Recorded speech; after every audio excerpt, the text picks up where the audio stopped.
Hello. Welcome. You can't throw stuff at me today. I'm safe. I've put up a spell, which means no throwing anything. No bullying the fox today. The fox is going to bully you in the form of creepy stories. Also, before we start, I want to say thank you so much for the raid, Fenrica. Welcome, welcome. Hello. It's going to be a little bit different today. Joshi, that's a good point. I need to hydrate. I need to clear my throat for this one. Thank you so much, Fenrica, for joining us. I hope you have a wonderfully comfy and spooky time. Thank you. The hat is new. I bought it yesterday. But yeah, I hope everyone's having a good Friday so far. It's the weekend. It's finally the weekend. Let's go. They've revealed the new Snap character. I did see this. And yeah, I know. Whatever you have to say, I agree, because I think everyone's gonna love her. Yeah, no, today's gonna be comfy, cozy, and although I am kind of already starting on a down low in terms of energy levels, it's gonna get even more quiet and cozy from here. But also, I picked out a few. So what I've done is I've been scouring the internet for like a mixture of stories. I've got some SCP kind of adjacent ones. I have some basically I've been going through creepypastas, backroom stuff, you know, like originally I was going to make it like an SCP reading, but actually a lot of that is more like case files, and it's very immersive in world stuff, but it's not quite as good as a format for storytelling. So I've gone for more like a mixture of generic kind of tropes and themes, not just SCP, but a bunch of stuff, right? I've tried to go for some variety here. Thank you so much, Fenrica, for the sub, by the way. I don't watch often, but I still support you. I appreciate that. Thank you. Hang on. It is Batsra. It's Witch Batsra. Also, the hat. The hat does. I think it suits. You know, maybe we should continue using it afterwards. Aww. Thank you, Arctic, for the 5 stream streak. Welcome, welcome. I was gonna go straight into it. I will take 10 minutes or so to say hello to people and to just catch up with chat before we start, because I will be a little bit less interactive than normal today, because I think this is going to be kind of cozy and comfy, and generally, I want to tell you some bedtime stories, you know? That's all I want to do. You're safe in here, at least for now. But we'll see how it goes. I'm curious. I've never done anything like this before, so I'm a beautiful fox. Thank you, Joshi. You're a beautiful doggo. Hema, don't pee inside, please. Go outside. I haven't trained you for this. Also, by the way, thank you for the sub, Noah, for 36 months. Oh my god. 3 years of subs. That's insane. Thank you so much. And it's Prime as well. Takashi, thank you for the follow from 3 hours ago. I'm not sure which bats are which is which. I don't know which one was which either. I'm just being dumb.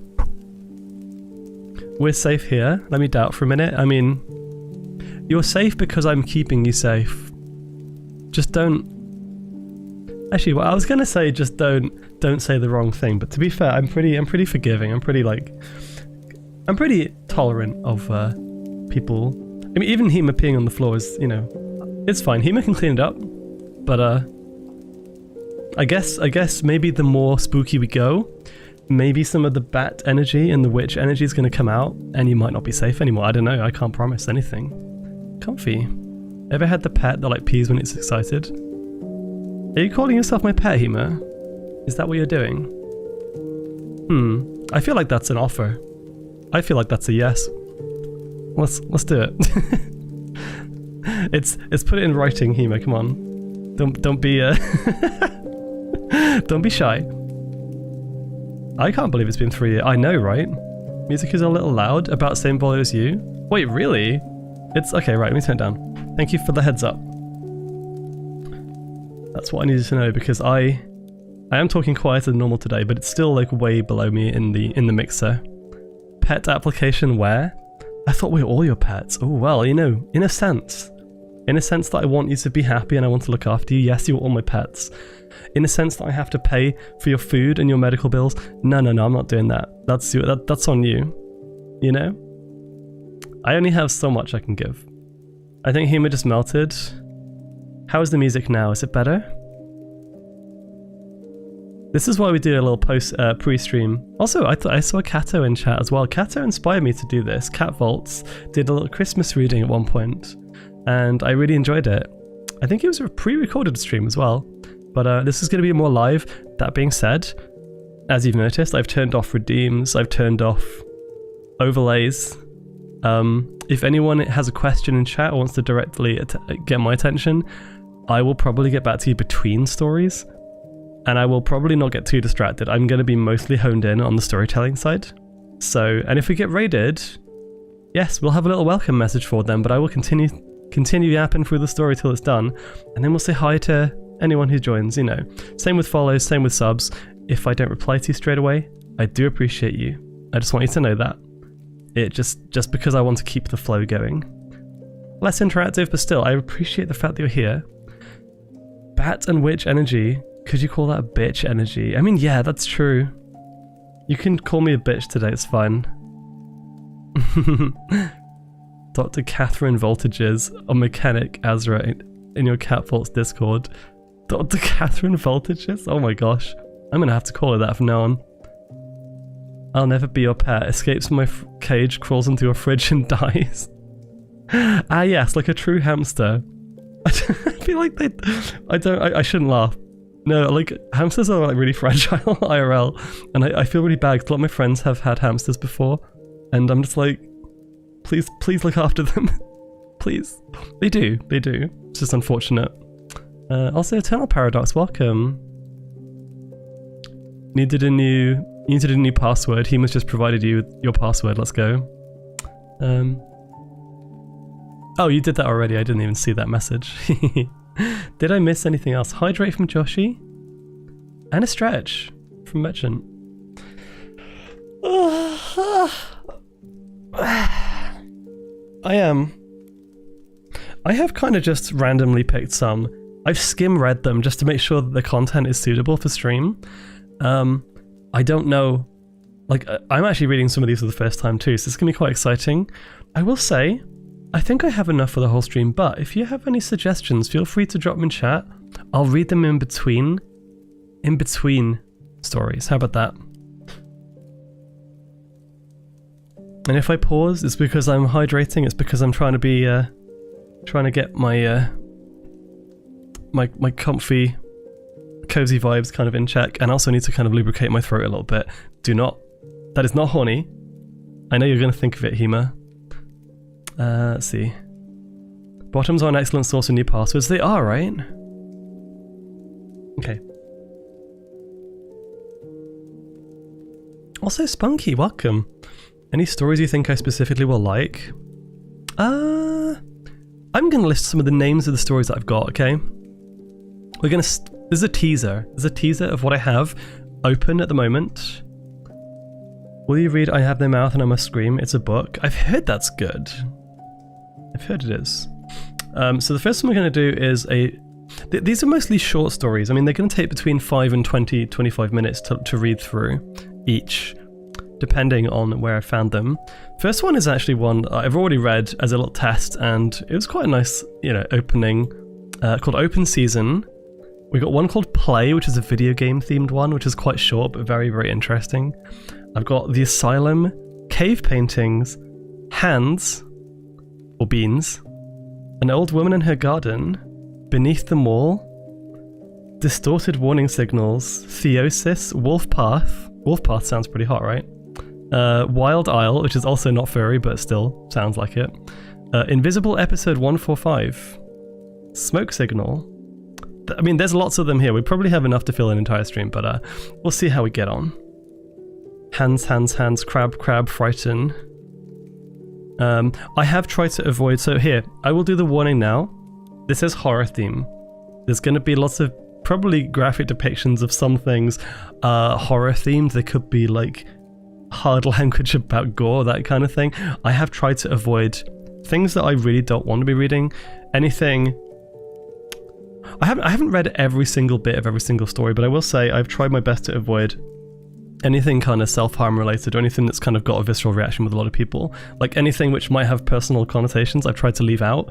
These are mostly going to be traditional, like body horror, psychological horror to some extent, and just very creepy, atmospheric kind of vibes. I've tried to leave out the really heavy stuff. AI hating its creator. I mean, how is that heavy? I feel like at this point everyone like hates AI anyway, so it's the other way around. Let's go. Only 11 to 14 pages. I've been quoted. Lubricating my throat. Let me just start off with the how cute and furry. Well, I'll do that. Oh, 69? 59. Damn it, close. Yeah, I agree, T-Bone. I agree with that. I just think it's funny how that came up. 89% furry and 59% cute. I'm happy with this. This is good. Gets visceral at how it takes its revenge. Yeah, I mean, as with any horror stories, there are going to be some themes. I will try and... Like, if I'm reading ahead and it seems a bit too much, I may stop and move on to the next one. I don't think we have any of those today, but we'll see. We'll see. I hate it when I won't open the pod bay doors. What is that from? I know that's from a classic movie. I don't know which one. Who's top? Certainly not Hema, that's for sure. I don't know why I did that twice. Looks. I love how Jay, you only ask that when you're already winning. Oh, it's Space Odyssey. Okay, yes, that's Hell. No, Hell 9000. Yeah, I think so. Did I miss anything else? Also, how is the music now? Is it better levels compared to before? Hell Nope thousands. Yes.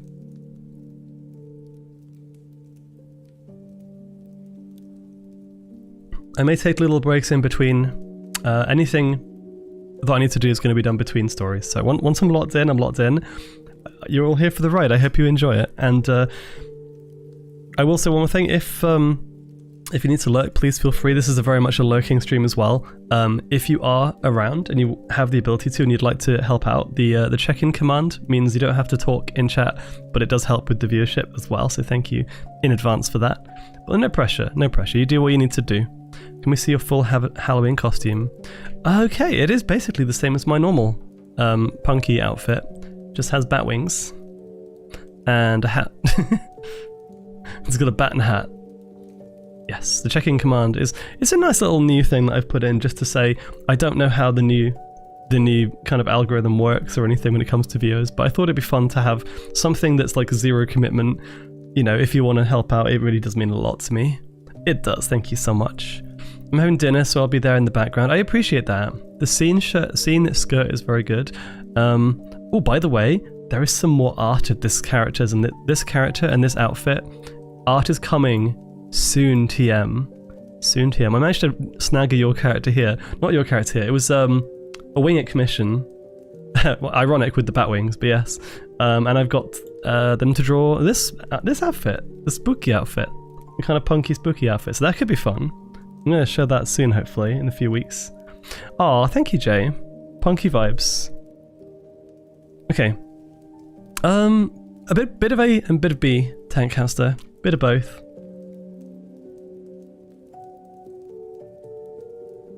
Aw, you too, Joshy, thank you. You know what I'm drinking right now? I'm drinking honey tea. And by that I mean I just put some honey in a cup and put some hot water in it. This is 100% what I need right now because I will be speaking. I'm going to be speaking softly today and I want to be good to myself. Halloween available Lavigne. That's like Chinese knockoff Avril Lavigne. I love that autocorrect, Noah. That's great. Okay. I'm going to start with open season and then I'll give you what we'll do is between each one, I'll give you 3 titles, and I will just pick the first few chat messages, see what the consensus is, and we'll do that one afterwards. How about that? Sound good? It is fox season. Also, spoiler alert for the first story. I don't know why, but I found about 5 stories where the creepy stuff that happened involved deer. Deer are creepy, apparently. So yeah, this is gonna have some themes of deer. That's some trigger warning stuff right there. If you're a deer, watch out. This is not the story for you. It's always fox season. Yeah, true. Okay, give me a second. I'll just have one more drink and then we'll begin. We'll do this now.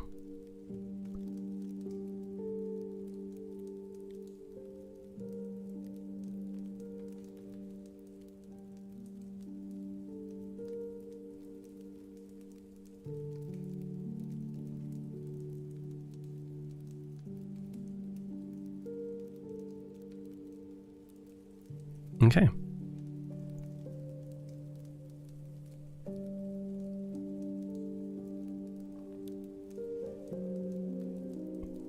Yeah, that is pretty creepy, Sildra.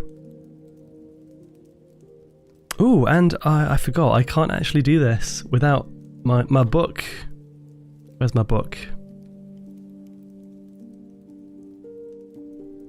There we go. Time for a bedtime story. Are you ready? Get comfortable. If you're not already.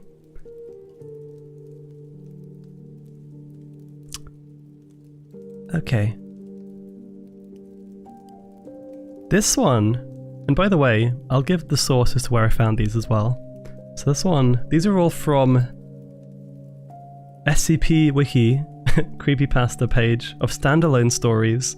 Not necessarily SCP themed, but some of them maybe. This one I think is just a standalone story.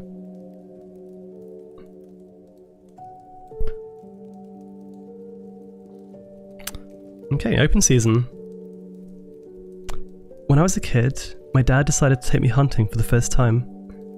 We didn't live out in the boonies or anything, but there was a patch of forest a few miles east of our place. We didn't do it because of food or anything.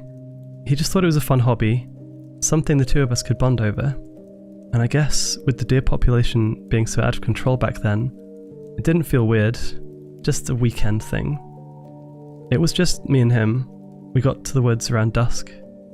I do know how to use a gun, of course. He always trained me to defend myself, although a hunting rifle is always way clunkier than any handgun. Honestly, the whole trip wasn't even exciting at first. We spotted maybe 2 or 3 deer, and I missed every shot. My dad kept cheering me on, trying to keep my spirits up, but I could tell he knew I was getting frustrated. I did manage to get a deer. It was standing still, looked a bit weird from a distance, just kind of there. I raised my rifle, held my breath for what felt like forever, and pulled the trigger. One clean shot. The thing dropped like a sack of bricks, and my dad started clapping me on the back, proud as hell. He walked up to the deer. He suddenly grew dead silent. I looked down at the deer. Pouring out of its mouth was a cascade of saliva, like a broken faucet. Its eyes weren't looking at me. They were locked just over my shoulder, like it was watching something behind me. Its ears were limp, and its body, Jesus, it looked starved. You could see the ribs were pushing against its skin, like they were trying to break free. Couldn't have weighed more than 300 pounds, maybe less. I reached out, almost instinctively. My dad yanked my hand away. He just said, real firm, "We should go." I don't remember what we did next. All I can recall was me sitting in the back seat while he made a few calls. I don't know who. I just stared out the window watching the trees roll by. And then traffic hit. We came to a stop. I looked out the window and I swear to God, I saw that deer, or something shaped like it. It was just standing there by the sidewalk. Some hunched posture, some drooping ears, same saliva dripping into the concrete. I blinked, and it was gone. We sat in silence for a while, until finally my dad asked me, "You okay?" I didn't answer. He laughed a bit awkwardly and told me, Sorry you had to see that. Nature's weird sometimes. In a few days, we'll just forget about this entire incident. Then he cleared his throat and said, "So, do you want to grab a snack? I've got a few bucks with your name on it." He smiled at me. I think I managed to nod. We pulled into a gas station a few minutes later. He handed me a $5 and gave me this quick pat on the head. "Go get something nice." I grabbed a bag of chips, might have been Lay's or Doritos, and waited at the counter while the cashier rang me up. As I stood there, I looked out the window, and I swear, there he was again. Standing behind some guy's truck, slouched like before, drool still spilling out like it had no control over it. I knew it was the same one. I felt it. My stomach dropped. The cashier snapped me out of it, asking if I wanted my receipt or something. When I looked back outside, the truck was pulling away. No deer, nothing, just a red stain. My dad kept trying to make small talk, but I didn't say a word back, just sitting in the back seat looking out the window and eating my chips. We got home around 10. Luckily it was summer break or something, so I didn't have to worry about school the next day. I remember waking up late that night, real groggy. I had to pee, so I left my room and stepped into the hallway. And it was there, standing right in the middle of the hallway, just a few feet from me. That deer was right there, 2 feet in front of me. I could even hear its breathing. I couldn't even scream. My heart just stopped, dropped into my gut, and I froze. I squeezed my eyes shut, stayed like that for a few seconds. When I opened them again, it was gone. But you know what was there? A pool of saliva on the floor. Before I get any flack for posting this kind of stuff, I need you to stay with me for a bit. The next thing I remember is bolting into my parents' room, shaking my dad awake, crying, yelling about some monster in the house. He sat up, put a hand on my shoulder, and told me not to worry. He said, "You'll forget about it." Exactly like that. Not, "It was just a dream." Not, "It's okay, you're safe." Just that I'll forget. You're probably wondering why the hell I'm even telling you about this, specifically. I still live in this place. My dad's in a retirement home, and my mum has been gone for a while, so I ended up taking the house. I was cleaning through the attic and I found a box. It had a bunch of junk inside of it, although one thing caught my eye. A single photo. In that image was me, my dad, and the same deer. And that wasn't even the worst part. I was hand-feeding it. I was hand-feeding that thing. Saliva oozing on my hand, grains barely getting into its malformed mouth, lapping food out of my hand like a childhood pet. There were more photos, so many photos. Me grinning next to it, hugging it, riding on its back with my mum holding my hand. In one of them, it looked like we were at a damn picnic. Some of these images are in my own backyard. There's at least 4 of them near a sign that says Animal Hospital carved in. I tried to Google it, but I can't find anything apart from some local vet clinics. But here's the thing, I don't remember any of it. Not a second. These weren't baby photos.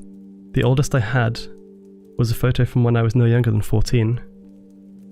For more context, I went on that hunting trip when I was 16. It's not right. It's definitely not right. I'm going to see my dad tomorrow. I'll try to stay in touch.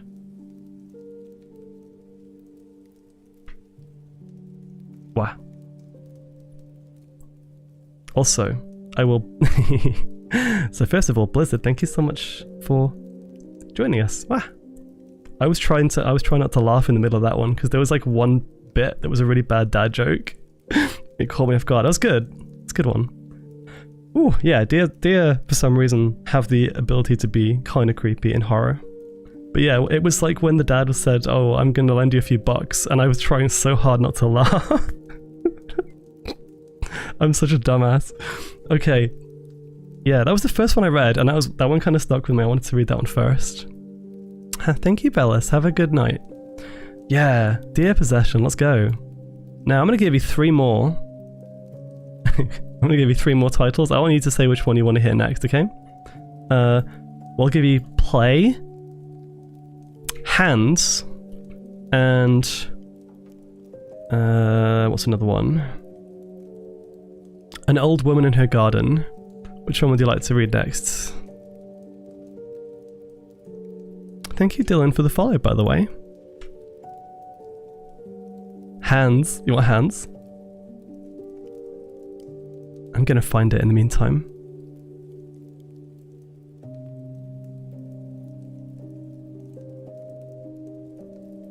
I will read all of these at some point. This is just the order. Play. We got 2 for Play. Play is pretty short. I like this one though, this is good. Okay, let me see if I can find it.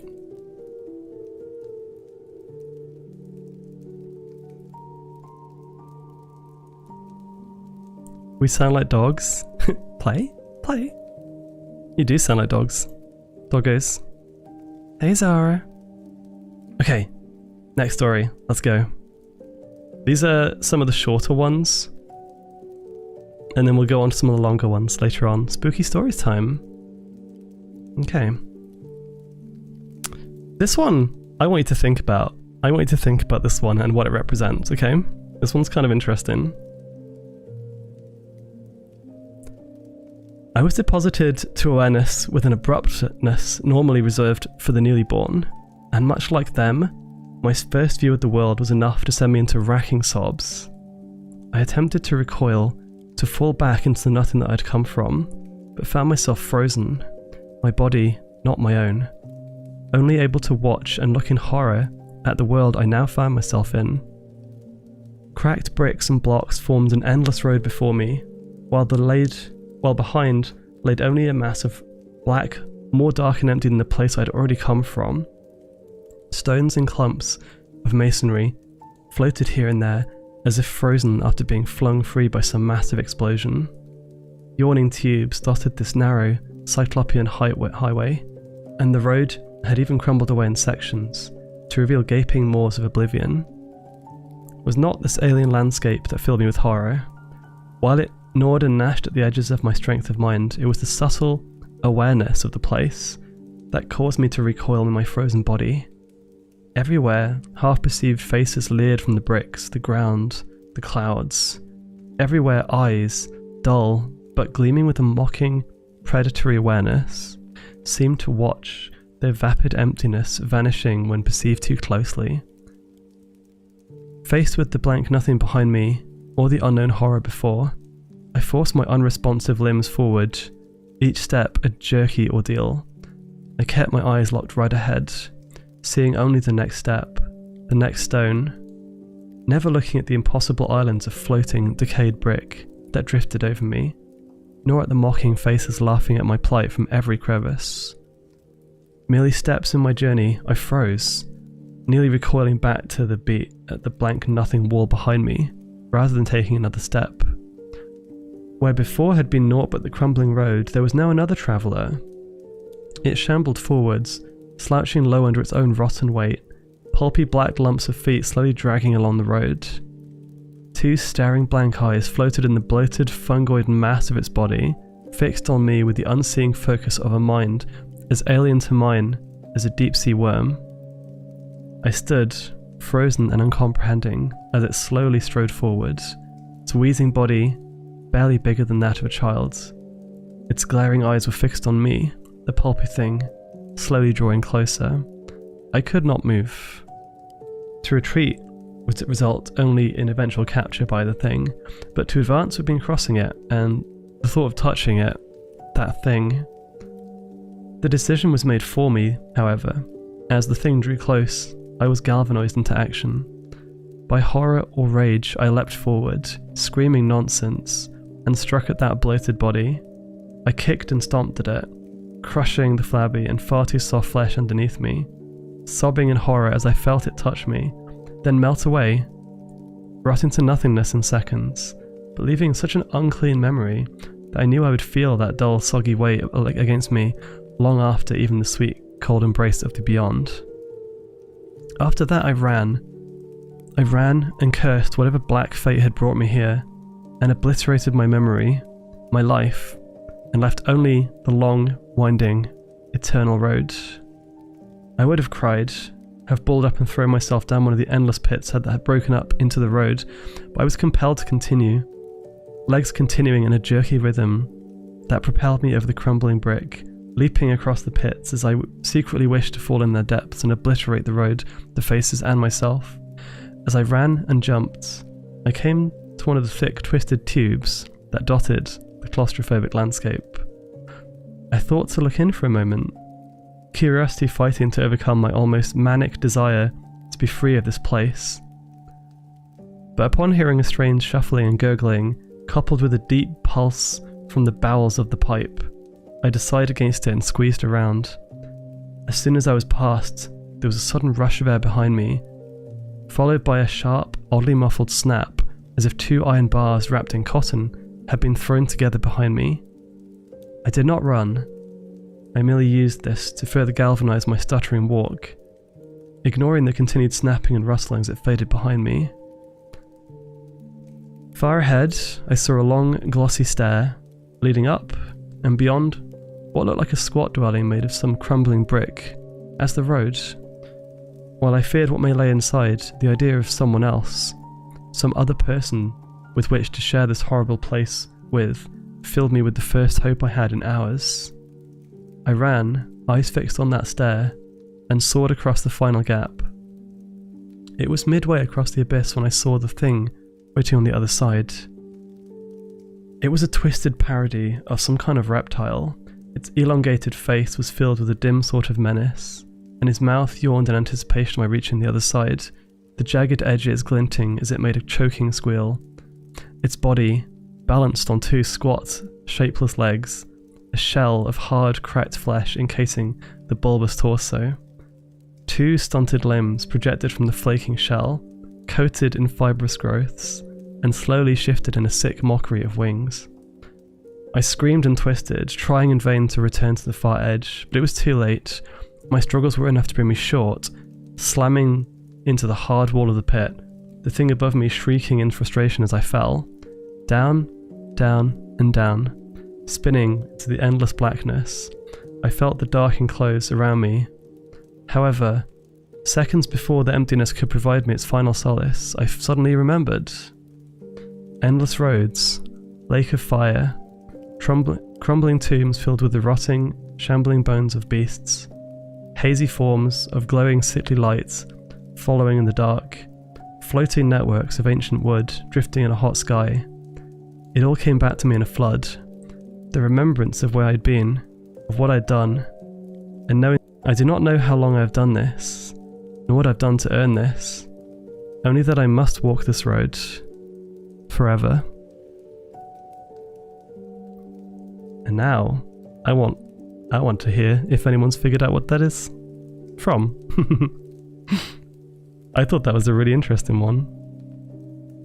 The title is the clue, and I'm going to find the next story in the meantime. Wow. Actually, I'm going to have another drink as well.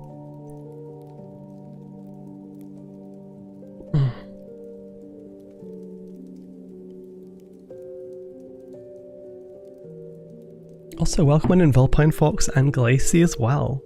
Welcome, welcome. I think, rather than having the vote on the next story each time, seeing as this is very much a kind of lurking stream, think I'm gonna just pick the next one from here on out and let you all relax and do whatever you need to do in your evening. These are all unsettling rather than full-out horror, which is more immersive and generally creepy. I generally prefer these kind of stories, honestly. And so that was a very incredibly creepy, cursed version of Mario. Fun fact. If you read it again, it will make sense. Every single encounter was very well done. Let's see. Much preferred, yes. I need to close Telegram. Let's see, next one.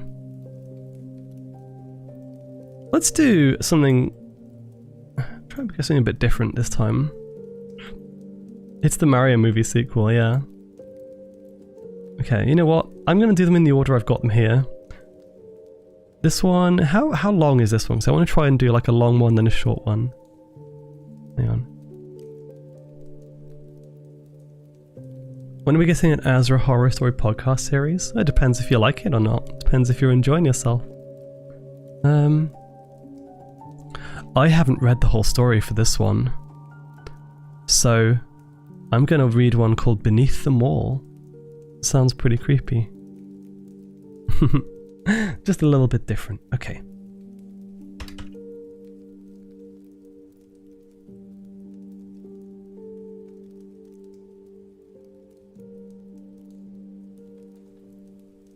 Actually, you know what? I'll give you some, I think before each one I can give you some general keywords in case there are any trigger warnings and you want to avoid them. This was basically, I think, it just says beings and entities, conspiracies and government, psychological horror, liminal spaces, abandoned places. So this could be kind of interesting. This is like a 25-minute read, by the way, so this is going to be a bit longer than the other two. Okay. If you're reading this, you're probably pretty confused. I know I was. I'll explain everything, but I'm going to start at the beginning. That's the only way this will make sense, and maybe the only way you'll believe me. It all started with that damn job. Mall security. Just as prestigious and exciting as it sounds. You'd think working the graveyard shift would be the worst part. Wandering empty halls in the dead of night, just in case some kids decided to sneak in. But honestly, the nights weren't too bad. No, it was the day shifts that were the worst. Kids running around screaming, filming videos in the middle of the walking paths, spilling food and drinks everywhere. Sometimes I felt like a janitor with plastic badge. Hell, maybe I was. So at the end of the day, the night shifts were my preference, and I took them as often as I could. Wandering in the dark, surrounded by empty storefronts, was a little eerie. I couldn't deny that fact. But once you got used to it, it could be pretty peaceful. I just listen to something on my phone and do my rounds. Nobody ever tried to break in or anything, and hell, why would they?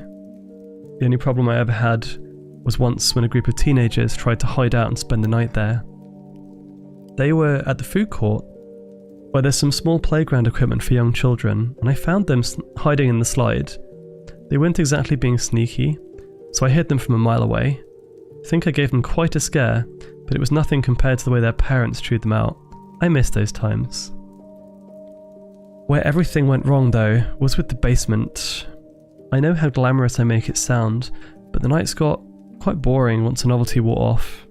So I started exploring. It started out small, just poking my head into the booths along the centre of the walkways, checking out their stuff. It was remarkably easy to lift products, and some of them may have even been worth the effort, but of course I never did. Once I knew the inventory of all the tiny rip-off booths there wasn't much more to see that I couldn't find during the day. Just halls and closed storefronts.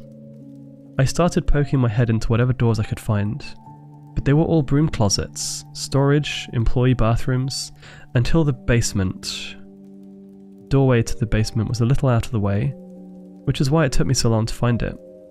It was down one of the dead-end hallways between a Forever 21 and some long-closed vacant storefront. Usually I just peered down the hallway and moved on, but one day I was bored enough to go and check out their empty store, and I saw it. In the back, between some old mannequins, was a door. Heavy steel, painted an old pale yellow. I whipped out my keyring and got to trying the lock. I had a key to every door in the palace, so it took a while, but I finally found the right one. It was a key I'd never used before. I was expecting some normal back room, gutted of all the supplies, but no.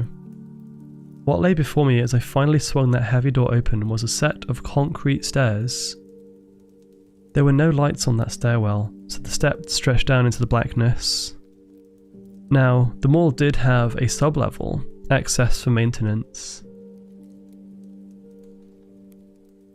plumbing and electricity. At first I assumed this was simply a door to get down there, but the stairs seemed to go on too long. and the lack of lights was a serious safety hazard. But then, with how out of the way this entrance was and the fact that the store it was in had been long closed, it felt safe to say that nobody had probably used it in a long time. I shone my light down the stairs and they seemed endless, definitely deeper than I would have expected. Was there a basement to the mall this whole time? Why? Extra storage? But I'd never seen anybody use it. Whatever it was, it seemed likely that it had been abandoned. I stepped back. The stretching darkness was making me anxious and I had to complete my rounds. The mannequins nearly made me jump out of my skin. They hadn't moved or anything, but I'd forgotten they were there, standing like guards barring the door from entry. I closed the door and locked it, deciding to come back some other time. Instead, I finished my rounds and went home. I lived in a small apartment by myself, nothing particularly nice, but it was my own space and I loved it. Took good care of it too. God, I missed that place. What I would do to spend just one more night there in my own bed. But as I lay there that night, all I thought of was the stairwell, staring down into the darkness, unable to gauge anything of what might be down there. It was unresponsive, like a brick wall. I knew I had to go down and see for myself. The next night, I did just that. I hurried through the rest of my rounds instead of wandering and sightseeing like normal, and made my way over to the door. Part of me expected that it wouldn't be there, that the mannequins would be in different positions, looking at me or something, but no, it was there, and the mannequins stood sentinel as always. I opened the door again, hinges squeaking quietly as it presented me with that open maw. I used one of those mannequins to hold the door, afraid of being locked inside. Then I stepped down. For a while, I thought the staircase would never end. My flashlight was high-powered enough that I really should be able to see the bottom rather quickly, but it was just more stairs, the light terminating in inky darkness. I descended slowly. There were no handrails, and falling on those concrete steps, who knows how far down, would be extremely painful. I passed 50 steps. That should be multiple stories. How far down did it go? What was in there? I noticed in the stairwell, it had the slightest curve, bending left almost imperceptibly. By 100 steps, the door at the top was shrinking into the rectangle of light, curving almost out of sight. By 200, it was gone. Just me and those stairs. Welcome, Raiders. Hello. How are you doing? The darkness felt like it was choking me. The air was stagnant and unpleasant. Minute after minute, there were no changes. The stairs looked the same. The walls and ceiling were smooth, bare concrete. No signs, graffiti, nothing. I should say, Lil Theos, welcome on in, and say you by name there. Hope you have a fun time. We're going to be all cozy and spooky tonight. The air was stagnant and unpleasant. Okay. The walls and ceiling were smooth, bare concrete. No signs, graffiti, nothing. I walked for a long time. I was beginning to think that I should go back. I had been walking down the stairs for almost half an hour by then. No, that's not right. I knew I should go back. Not just for my shift, but because this was dangerous. Just for my shift, but because falling here would probably kill me, and who knows what might be down here. It was deep, far too deep to make any real sense. But I didn't stop. I had to know what could possibly be hidden so deep in the earth. Finally, after 45 minutes, a landing came into sight. I hurried down the last steps, excited to see what all this had been for. The landing was the same as the rest of the hall, smooth, bare concrete. It occurred to me that not even dust, crumbs, or animal droppings populated the strange walkway. The walls directly to my right and in front of me were similarly bare, and the ceiling hung low, just as featureless as everything else. But on the left was a door. Not just any door. Elevator doors with just one button. It must go up, I figured, which makes sense. Who would want to walk down all those stairs? But then again, why else would you come down here anyway? Putting that aside, and feeling desperate to return to the surface, I pressed the button. Surprisingly, it actually lit up. The elevator dinged, indicating the carriage was already on my level, but the doors didn't open. Then I realised there was a keyhole below the button. I tried the same key that had worked on the door, and sure enough, it opened. The elevator was well lit, a welcome surprise. Poking my head inside, I saw that it was old. Not mining shaft elevator old, more like a fancy hotel old. The kind of elevator where a funny man in a hat operates the buttons for you. Cautiously, I stepped inside. I looked at the buttons, which would once again require a key to operate. I know you may think this was stupid, but I was rather desperate to get out, so I put my key into the hole and pressed the button with an arrow pointing upwards. The button didn't stay on, the doors didn't close, nothing moved. I pressed it a few more times. Then I realised it. This was the top floor. The elevator only went down. I ran back up the stairs, throwing caution aside in a moment of panic. Down? Further down? This was insane. Nuclear bunker levels of deep. Maybe that's what it was, I thought, slowing as I ran out of breath and began to cramp. Yeah, probably just an old bunker, that would make sense.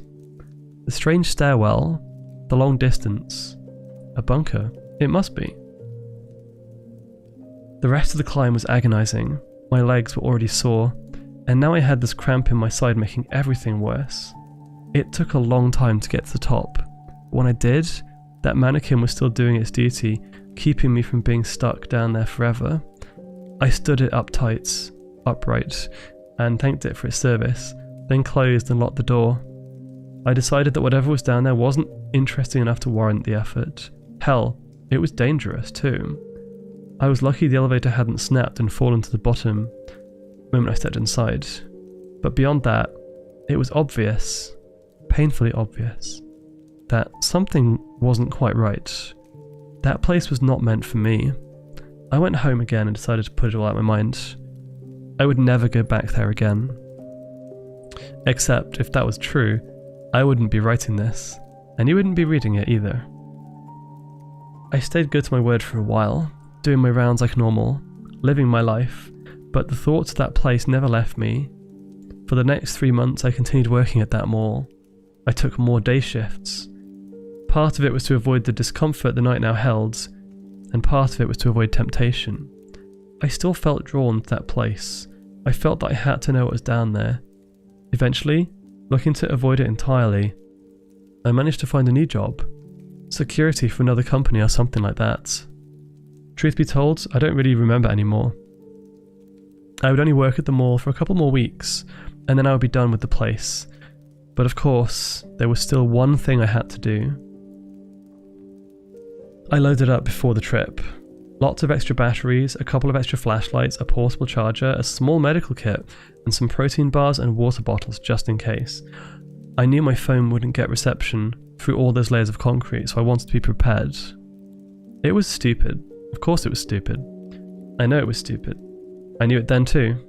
I'm sorry, it's kind of ridiculous for me to apologise to you given the circumstances, but I do feel the need to. I'm so sorry. I went back to the doorway.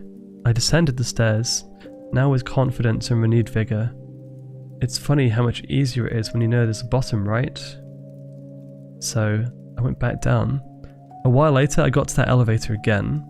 It was waiting for me, old and regal. I inserted the key and climbed inside. Then I turned the internal key and hesitated. A wave of doubt so strong it made me nauseous. Maybe some small part of me knew, but maybe it's just hindsight. I pressed the button. The elevator jolted and groaned as it began to descend. At first, I was worried it would be a nerve-wracking ride of groans and potential snaps, but it smoothed out before long. I was anxious, but very excited. I never knew I had this adventurous urban explorer tendency. I couldn't wait to see what this old relic hid. So I stood in the cab with bated breath and waited. Waited more. After 15 minutes of that slow descent, I started to wonder if it would ever reach the bottom. Was it even moving? I knew I had felt the motion at first, but it had been so long by now that I was no longer sure if I had simply adjusted to it or if it had stopped altogether. There was no light for the floor, no indication of any kind to tell what the elevator was doing. It was just then that I realised there was no emergency exit button either. Nothing to call for help if I did get stuck. Just an arrow up and an arrow down. That scared me. I felt panic begin to grip me, but managed to calm myself down. It was another 30 minutes or so before I finally caved. It was getting late, and if I didn't turn back now, I would be there until morning. I reached out and pressed the up arrow, and nothing happened. I pressed it again and again, but the thing didn't respond. At this point, panic took me. I slammed the arrow, hitting it, trying the down arrow, hitting both, nothing. No in-flight controls in this machine. After a while, I curled up on the ground and decided I had no choice but to wait. According to my phone, it took 2 more hours. Usually I'd be home by that time asleep, but instead, I was gradually losing my mind in a broom closet-sized cabin descending what must be thousands of feet below the earth. How much rock was above us? Whatever was down there, how did they manage to excavate all of it and bring it to the surface? And who the hell used it? I was lost in these thoughts until I heard it. A low, resonant sound. Like someone striking a gong, but pluckier. The elevator jolted and shuttered. My heart leapt into my throat, and suddenly the ceiling came down to meet me as we plummeted into the abyss. The rest of the journey down is a blur. I don't know if it was more than 3 minutes or only 20 seconds. We rocketed down, my backpack flying around in chaos. The seeming lack of gravity may have been a fun experience, if not for the fact that it would likely kill me. Finally, we hit the bottom. Hard.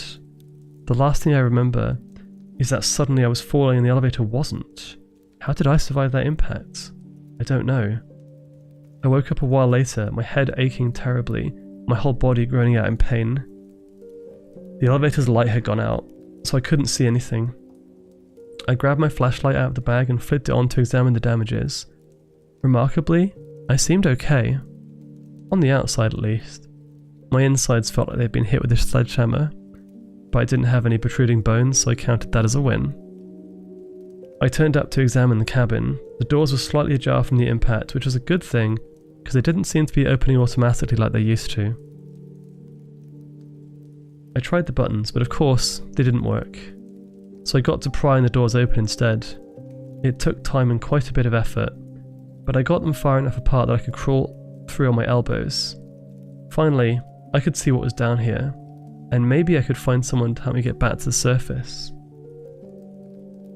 When I shambled to my feet, I saw a large open space ahead of me. I didn't need my flashlight anymore, as some of the overhead lights were functional, giving a strange ghostly feeling to the place.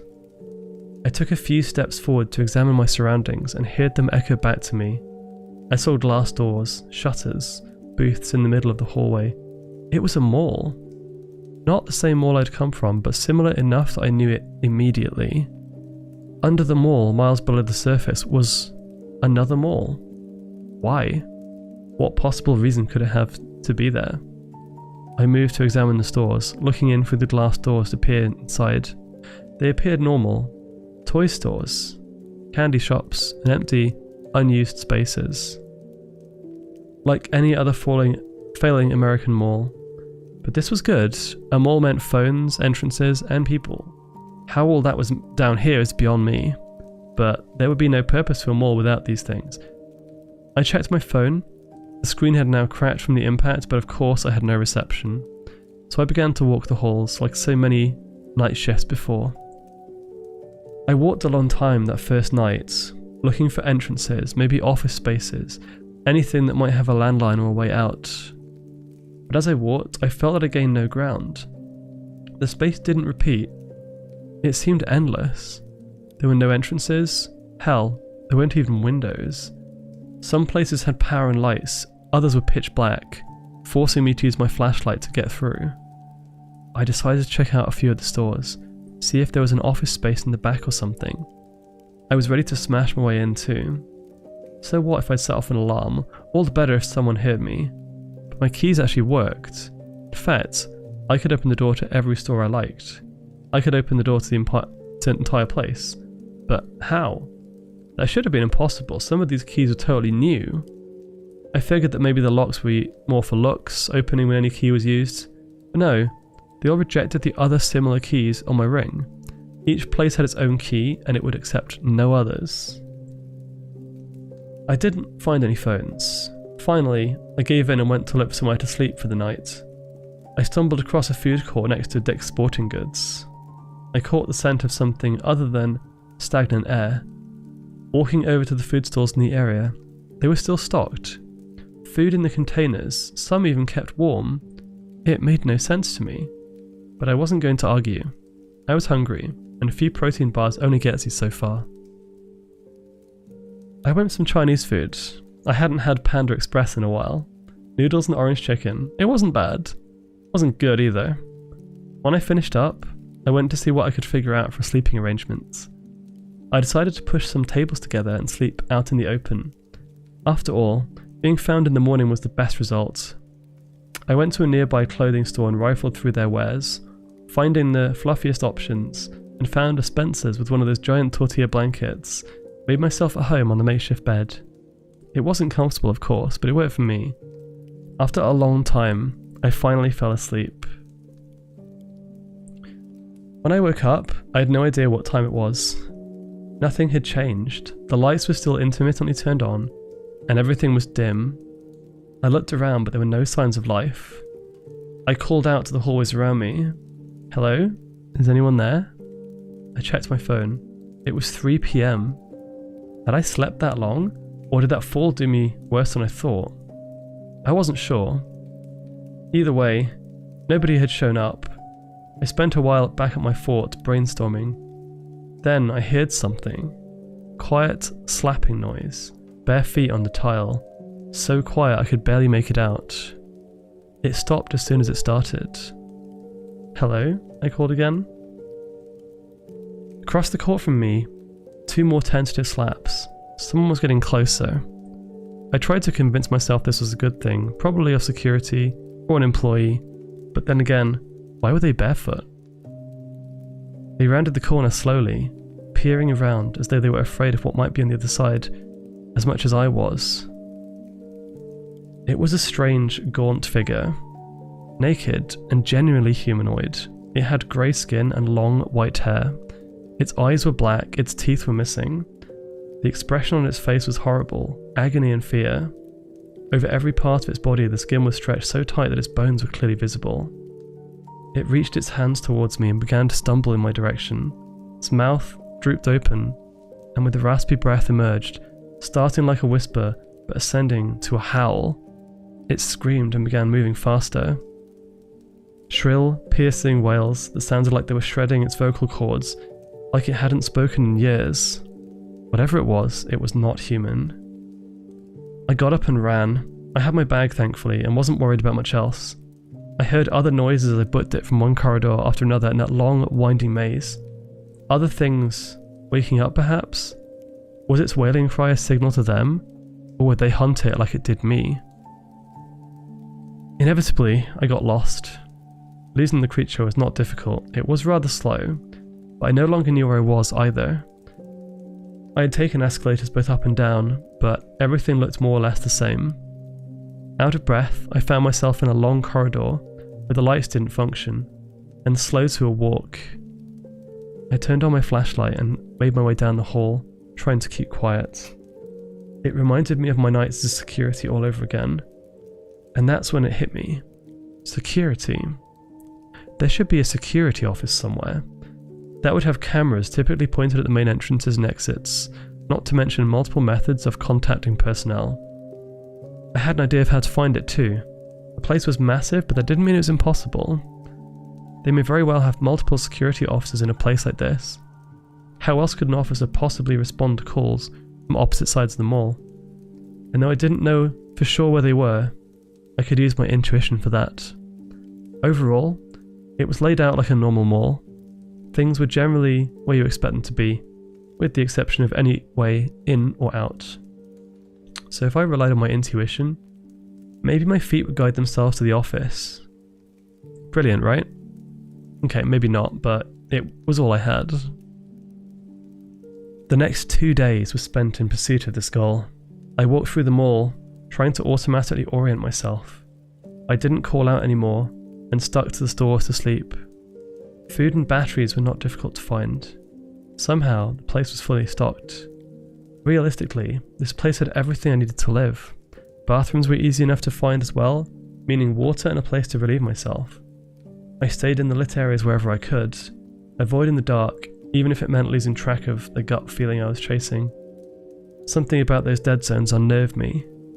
Finally, I stumbled across something. Signs of life. I was quietly rummaging through a food court when I noticed something odd. Someone had beaten me to it. Of course there was plenty left, but someone had been there, or something. Trash was left by one of the freezers, showing the culprit had been in the mood for a refrigerated sub. I wasn't sure whether to feel relieved or afraid, but the concept of someone else being there sparked hope. That kind of isolation can make you go insane quickly, and I was craving the opportunity to see someone and speak to them. So I got to work scouring the surrounding areas. I moved quietly in case more of those things were nearby. Again, I was left to follow my gut, but this time, it worked. I found what I'd been looking for, a security office next to the bathrooms. The door was left ajar. Excited, I went to open it, finding that the desk inside was covered in piles of paper and one of the microphones they used to make announcements. The place had been renovated like a room of sorts. String lights in the ceiling, blankets piled on the chair, more clothes even. Whoever had been in the area was probably staying here. I examined the room closer, distraught to find that there was no phone, but elated at the sight of a wall of screens, functional cameras. I leaned over the desk, examining them closely. None of them showed an entrance, but still, a lay of the land would be useful. As I was examining the camera feeds, the door swung open. It was a man, with brown hair and glasses. He looked like me.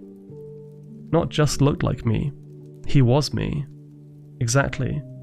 The face I had seen in the mirror every day, suddenly looking at me with a similar expression of shock that I'm sure I was making. I jumped back, sending piles of paper spilling to the ground. He looked wary. He put a finger to his lips and looked at me intensely, gesturing downwards with a flat palm, to tell me to keep it down. I came a little closer, away from the wall, to get a good look at him. He looked tired and defeated. He was skinnier than me too. How long had he been there? As I leaned in, he began to panic, reaching out at me and shaking his head. It scared me, and I lost balance briefly, falling over the desk. I caught myself, but found what he'd been so worried about. I hit the button to activate the microphone, and feedback was beginning to whir for the speakers outside. He glanced around, giving me a sad, pitying look before running off. He didn't bother to try and gather his belongings, just bolted. I should have followed suit. Instead, I raised my hand from the button, turning off the speakers. Their shrill cry echoed throughout the halls, ringing out as though calling. Something called back. Not like the thing earlier. This was deeper and much louder. I heard it from a distance, a roar more than a scream. That was enough for me to finally run. I turned hall after hall, hoping to impede its line of sight as best I could. I could hear its loud, thumping footsteps. It was gaining on me. It could hear me running, and it was faster. The only way forward was a dead zone, so I whipped out a flashlight and kept running. I decided my only option was to hide. I turned to the nearest store and tried the handle. Locked, like every other store. I threw my flashlight to the ground and began searching my keys in a panic. I found the right one and flung open the door, jumping inside as fast as I could. I hid towards the back of the room, could see the hallway through the glass door thanks to my dropped lights. The creature's booming thuds slowed, but they didn't stop. They drew closer and closer until I could hear the thing breathe. Large, heaving breaths that sounded pained. Finally, it entered my sight. It was huge. Grey skin like the other thing, but much larger. It had the dimensions of a giant gorilla, with massive bulky arms in the front, ending in thick, sharp talons. Its head resembled a human skull, to the point where I was unsure if its sunken sockets even had eyes in them, but the lower jaw was missing. Its ribcage was totally open, the remnants of some entrails hanging out, and the opening continued to support its upper jaw, where there were no teeth. Did it have no organs? How did it live? And could it even eat? It seemed to sniff the air over my flashlights and turned towards the store I was hiding in. A moment later, giant hands slid under the shutters. I went to hide behind a shelf of stuffed animals. The shutter screeched as it was pulled open. Lumbering steps came inside the store, coming up on the aisle on my left. There was nowhere to run.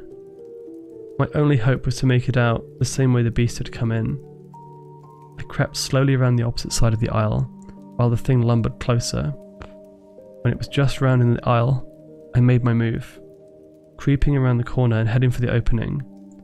I heard it grunt. I turned to look at it. It had seen me. I ran. It was on top of me in an instant, its hand pinning me to a wall so hard the tile cracked. It slammed me into a few more times for good measure. Then, it held me up and went for the killing blow. Its long, sharp fingers pierced my abdomen and I screamed. I had never felt pain like that before. The world grew fuzzy and distant as it threw me to the ground. It wasn't long before I blacked out in agony. I woke up. I knew I should be dead, yet I wasn't. I felt incredibly sick and I was completely unable to see. The air smelled dank and atrocious, like meat and rot. I touched my stomach and found a horrible hole had been torn into my gut. It was bleeding profusely. Far more blood than was safe to lose. My left arm hurt terribly too, and wouldn't respond right when I tried to move it. Badly broken, as it turned out. I fumbled for my bag, trying to find a flashlight with just one arm. Finally, I did. I pulled it out and turned it on. Nothing could have possibly prepared me for the sight that awaited me. It was a long, seemingly endless hall. Ooh, thunder outside. Smooth concrete like that staircase, but all along the ground lining either side of the hall were bodies, almost human, with facial features all too familiar. They stretched into the distance, so many of them that I couldn't count them. They turned to look at me with long hair and sunken eyes. They were rotting, melting into the ground and becoming part of the walls around them, totally unable to move or act, but not dead. If I could have screamed then, I'm sure I would have, but my organs were in such disarray that I saved myself from summoning that thing again.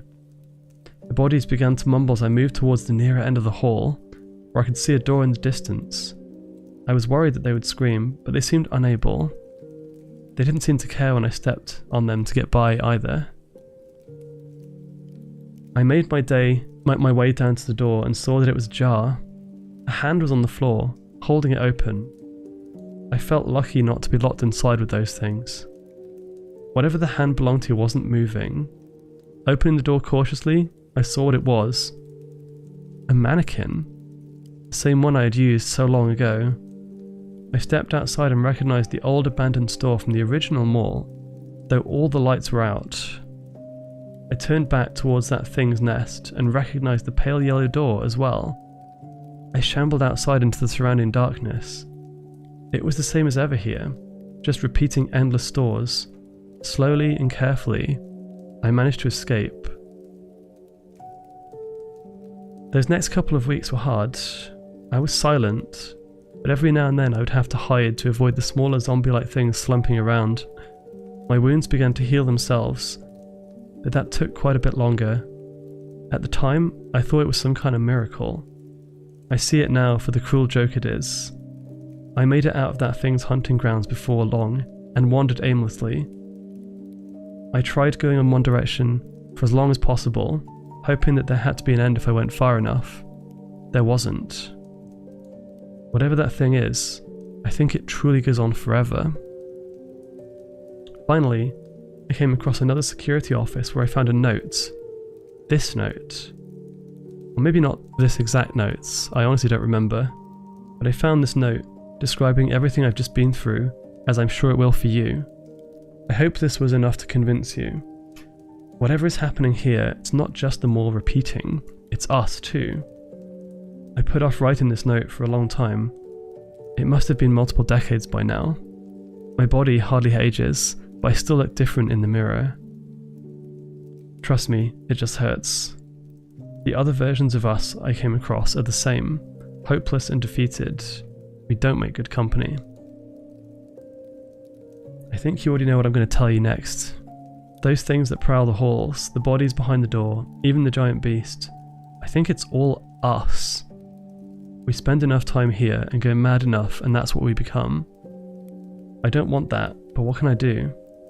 There is no eternal rest for us. Are we cursed, perhaps? My only hope is that things aren't set in stone. I hope that this letter is at least a little bit different from the last one that I read, or the one you'll probably write. That would mean it's possible to change things. With enough of us, maybe someday one of them will figure something out. As for me, the doorway calls again. Somehow I know how to find it. Intuition, I guess. I wonder if maybe the giant beast isn't making a nest there. Maybe it's guarding it, keeping it quiet and dark. A pale imitation of death. If I go there, maybe I can find some instants of peace. Wait out the eons in quiet oblivion. I hope you can change things, that you can avoid the fate I have. But if not, I'll see you there, partner. Whoa. Goosebumps. Actual goosebumps. Holy crap. Also, it started thundering outside at the moment I got to the big, like, climax of that one. Oh, that's not good. That was really good. That was really long as well. I wonder why it said concrete above us. Yeah, that was fantastically well written. Holy crap. Spooky, scary skeletons. That was good. Thank you for bearing with me on that one. Can you read us a Goosebumps book next? I don't have any Goosebumps. I used to read them though. Now that I'm between stories, I will say one more big thank you to Lithios for the raid. Welcome on in. And everyone who's been in chat, thank you for being here. I'm very unresponsive today, but I'm here for you. I'm here to read stuff to you. I'm like your, your bedtime companion. I'll read you stuff before you sleep. You'll probably have nightmares, but that's fine. It's Halloween. Will I be able to sleep tonight? I'm gonna scare myself. I'm on my own in this flat, and it's dark outside. Yeah, that was good. Okay, right. Well, let's go for a shorter one next time, shall we? Okay, I'm gonna do this. I didn't want to do it too early because I don't want to spoil. But I guess if people want to read on, in fact, no, that one. This was literally just a creepypasta. A very, very good one. Found media is incredible, and this was incredibly well written, and you delivered it really authentically. Thank you, thank you. I love the rhythm of your voice. I'm learning. This is new. Spooky story. Maybe want to write a short one. Would you like to hear? Please tell me. Tell me. I'm going to try and keep it relatively low-key between stories. I don't want to suddenly change the pace and, jump scare people by being all energetic again. But yeah, this is a lot of fun. I'm enjoying this. Hope you are as well. Reading is very surprisingly. Now I see the issue that voice actors have. It's not as easy as it sounds to do voice acting. Because actually just reading something authentically is not easy, I find. It takes a lot of effort, but it's good. Idle Squeeze, welcome. Let me read Hema's one real quick. You wrote this? You hear that? A somber scratching at the door. Not hasty, but methodical. Almost patient, as if someone, or something, is slowly digging its way through your door. Falling to the floor, you seep into a corner, with dark curiosity clawing at your mind, suddenly finding yourself craving towards the hallway door. It's creaking open and your mind falls into the dark, harrowing hall. There's nothing there. You breathe in relief, in disbelief. You notice a stair. You were never aware. Sitting there, it was a cute cat shark. All along. That's what it was. Okay. next story. I'm going to do a shorter one. In fact, I'm going to do a very short one after that. There's one that I found that was... I like this one because it's simple, but it is also good. And then we'll do like a medium length one after that. This one is called Cave Paintings.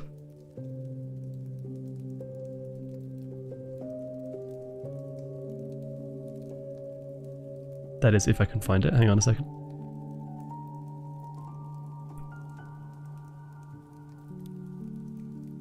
The fact that it's raining outside is very unsettling.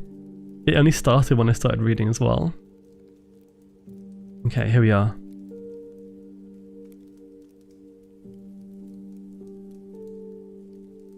I'm going to go a little bit further down.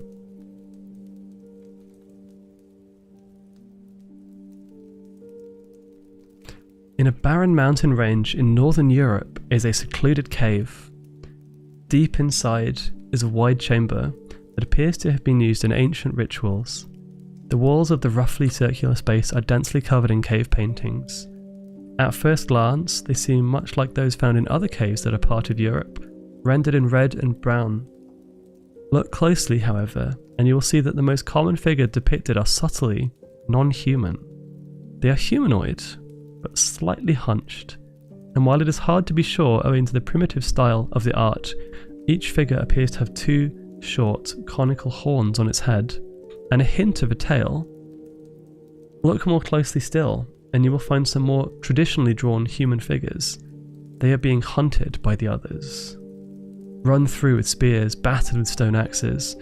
In some scenes, the horned figures appear to be roasting humans over the open fires, or feasting on human-looking limbs. The paintings are disquieting, but they are just old pictures. The scenes they depict happened countless years ago, if they even happened at all.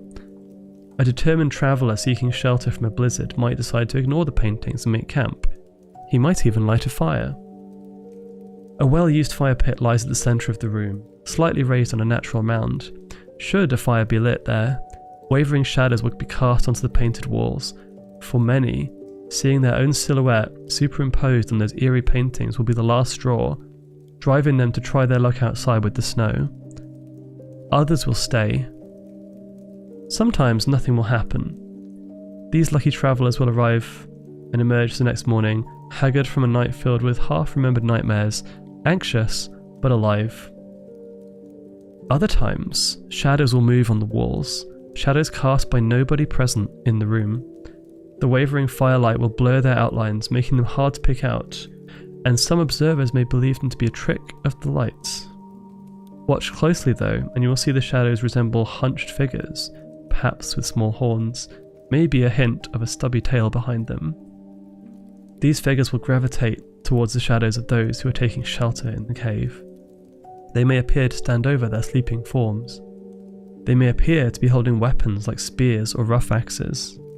Often, a lone traveller sheltering in this cave will never be seen from or heard from again.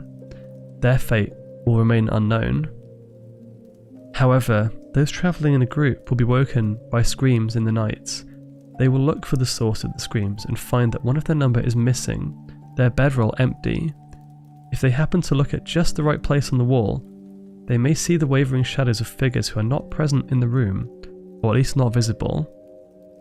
The fire will be low and red, so the shadows dim and soft edge, but it will appear that a struggling form is being speared and clubbed by multiple assailants and then dragged away.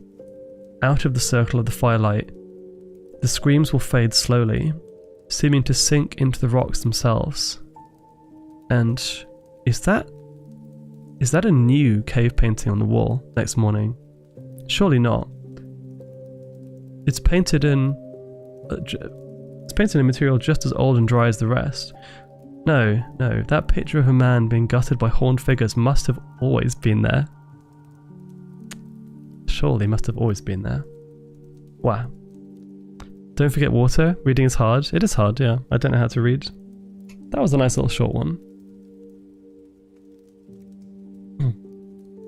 Ooh. Even better, honey tea. Honey tea is good.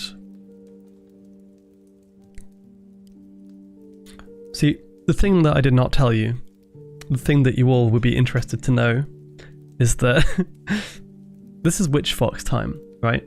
So instead of drinking water, I'm actually drinking some magical potion that's going to make you all shrink and get tiny. And then I can read to you when you're like sitting on my book, you know, like little pets.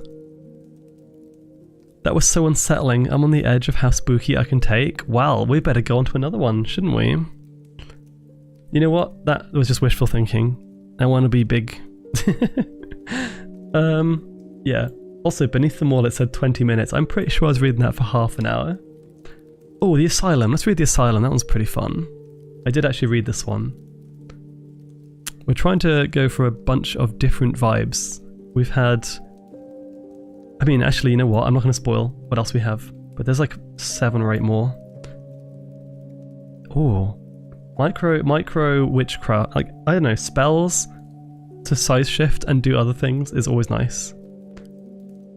I think I showed you my latest art. Hema is a witch now, and with her magic, she'll shrink your wiener. Normally I'd say no to that, but in that case, maybe yes, please. That's probably reading in your head time, not out loud. Yeah, I should probably, like, not read out loud the voices in my head.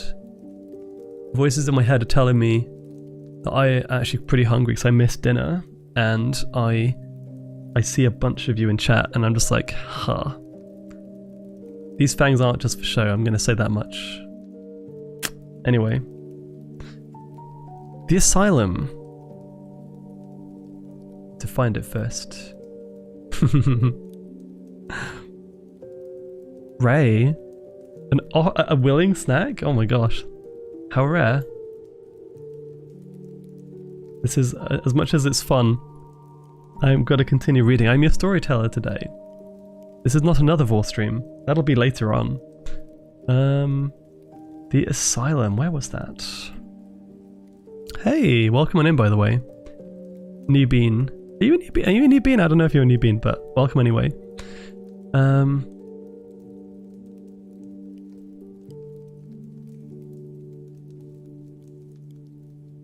I didn't have all of them opened at the beginning because I didn't want to like slow down my PC. Oh wow, there is a story in this archive called Porno Ghost Sighting. If I open it, it says it's got extreme depiction of some things which are maybe 18 plus, so we can't read that one. Shame. I'm kind of curious though. You're only been. I hope you're having a good time. Where is the Asylum? Ah, got it. Okay. Time for story number 5? I don't know. Okay.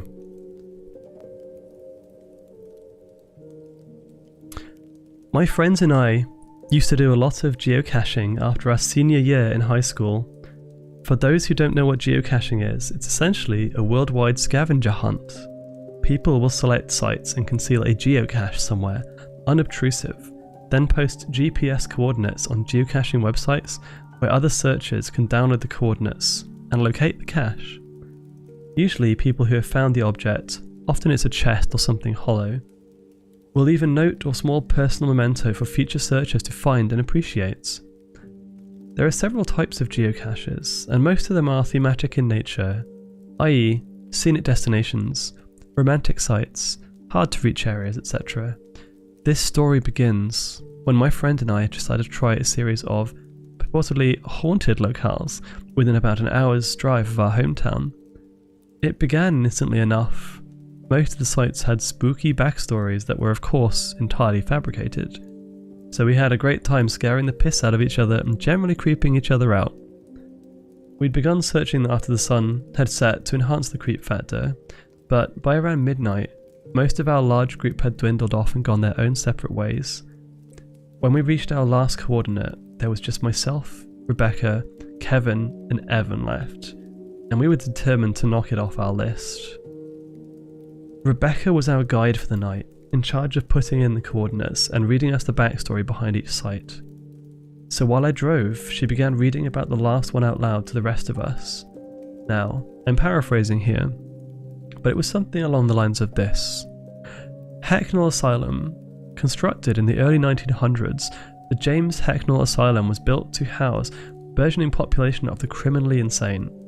Men who had committed vile crimes, like murder or torture, without signs of remorse were deemed mentally unstable and sent to this facility for further study and rehabilitation. Once committed, very few criminals were ever released back into society, and those that were usually had been given frontal lobotomies, a popular experimental procedure at the time, or electroshock therapy, both of which rendered the patient nearly brain dead, capable of performing only rudimentary tasks. Stories.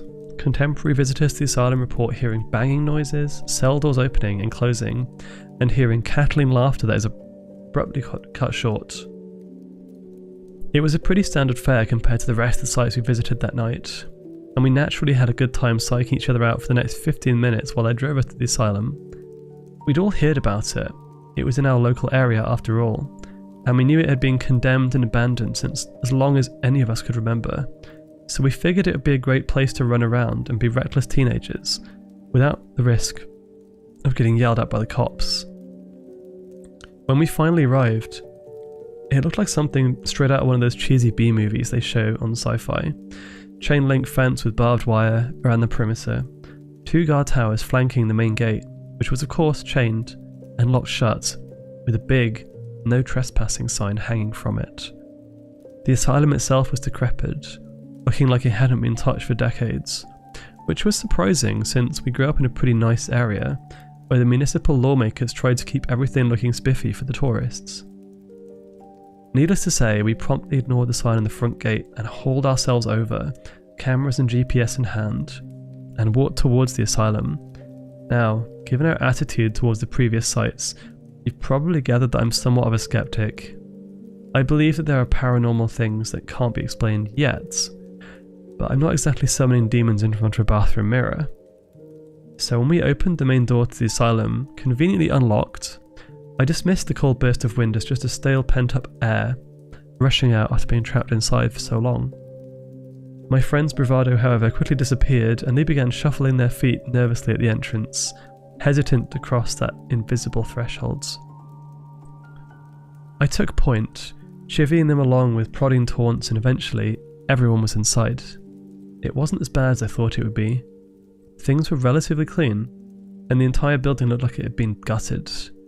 The paint was peeling, tiles popping up here and there, the metal trim near the baseboards of the wall were all in desperate need of some rust to be gone, but aside from that, the place was entirely empty.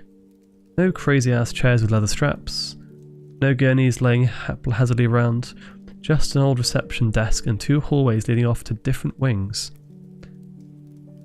We explored for a few minutes, freaking ourselves out whenever we heard an old pipe rattle or rat squeak, but otherwise it was relatively uneventful. Our fears safely suppressed by the presence of each other, we began to get more adventurous, opening doors and peeking inside. The rooms were all empty, of course. Whatever company had been contracted to clear out the place did a pretty good job removing any creepy decor. Bravado returning by the minute, Evan and Kevin dropped back without Rebecca or me noticing. They began running around, making noises to try and scare us. Not gonna lie, it worked until I realised they were gone, and probably the cause of all the racket. Then returned laughing and breathless to a decidedly paler Rebecca. She seemed to be a lot more put off by the whole place than the rest of us, or at least she didn't hide it as well. She quietly suggested we leave. Not to be outdone by the other guys of the group, I told her she was more than welcome to wait in the car if she wanted, but I was going to stick around for a few more minutes. Exasperated but defeated, she finally caved and followed us, where the GPS was leading, the 2nd floor. This is where I started to feel genuinely scared. Before, I was just kind of creeped out, but there was something about that whole floor that genuinely gave me the shivers, despite it being a warm summer night. We started opening doors like before, but we were all a lot more sober about it. I guess I wasn't the only one who was feeling weird. Finally, about midway through the hall, we opened the door to a room, and there, lying in the middle of the floor, was an honest-to-God straitjacket. Every other room was devoid of objects, but there it was, Just one straitjacket in the middle of the floor of some random ass room in a condemned mental asylum. We all looked at each other with raised eyebrows as if to say, "Are you seeing what I'm seeing?" And of course, trying to be a macho man to show off for Rebecca, I piped up with the most ridiculous idea I could think of at the time. "Dude, I'm gonna put it on." Years of horror flicks and creepypasta should have trained me not to put on the creepy straitjacket, in the creepy hall, in the creepy asylum. But teenage dumbfuckery won over, and once the words were out, I couldn't just wuss out. Nobody said anything, they just kinda looked at me expectantly, waiting to see if I'd follow through with my boast. Determined not to be called weak for the rest of the night, I walked forward into the room and bent down to pick up the moth-ridden restraining device. As I got closer though, I noticed it wasn't moth-ridden at all. It was actually in pretty decent condition. That is, compared to the rest of the place, which I've mentioned, was in shambles. I mean, it had a few stains here and there, but it didn't really smell and seemed intact enough to put on. As soon as I picked it up though, I got this overwhelming sense of dread. You know, the drop in the pit of your stomach right as you go over the lip of a roller coaster. That feeling in the bottom of your gut that just says, "I'm gonna die, I just know it." Well, I got that. Really strong, and completely ignored it. My desire not to die, that weighed, as it often is in teenagers, by my need to look cool, my friends. So I slipped my hands in the sleeves, one at a time, until it hung loosely from my shoulders. If you've ever seen a straitjacket, you know that you can't tie it up yourself. The whole point is to essentially cross your arms across your chest and tie the sleeves behind your back to prevent whoever's inside from moving their arms, presumably to stop them from hurting others or themselves. So, as I stood in the middle of the room, I called out to Rebecca, "Hey Becca, help me tie this thing off." She looked pale as a ghost, but she managed to squeak out, I don't think this is a good idea." But again, after some prodding and encouraging, I convinced her to begin tying the sleeves behind my back. Evan and Kevin just stood in the doorway, expressions mixed in adoration and incredulity. At this point in time, I felt like a badass for about 3 seconds. As soon as Rebecca finished up the last lace, the door to the cell slammed shut, right in Kevin and Evan's faces. I never felt a breeze, and when I asked them later, both of them fervently denied closing it themselves. Skeptic that I am, I still chalk it up to us leaving the front door open and changing air pressures and all that. But it scared the piss out of us nonetheless. Then I felt pressure on my chest, like someone was sitting on it, or as if someone was pulling the sleeves tighter behind me. As it began to get harder to breathe, I couldn't even summon enough air to whisper, much less call out for help. My vision narrowed to tiny specks, and I swear I heard someone laughing shrilly as I neared unconsciousness. The pressure increased with a sudden tug, and my world went black. When I woke up, my vision was foggy, or at least I thought it was, until I realised it wasn't just foggy, it was dark, like staring through a lens that was collecting soot. I blinked a few times and the darkness wavered but didn't dissipate. I've passed out and blacked out before, but whenever I woke up, it was nothing like that. Either my vision gradually cleared up, or it was blurry, but never in my life I've been able to recreate the shadowy haze I saw in the asylum that night.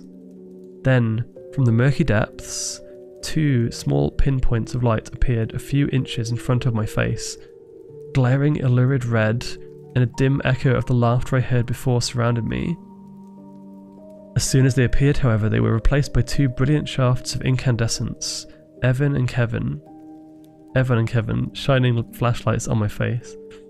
The last thing I remember before I lost consciousness was hearing Rebecca's scream and the door banging open, which probably explains why those 2 were standing over me with flashlights and such.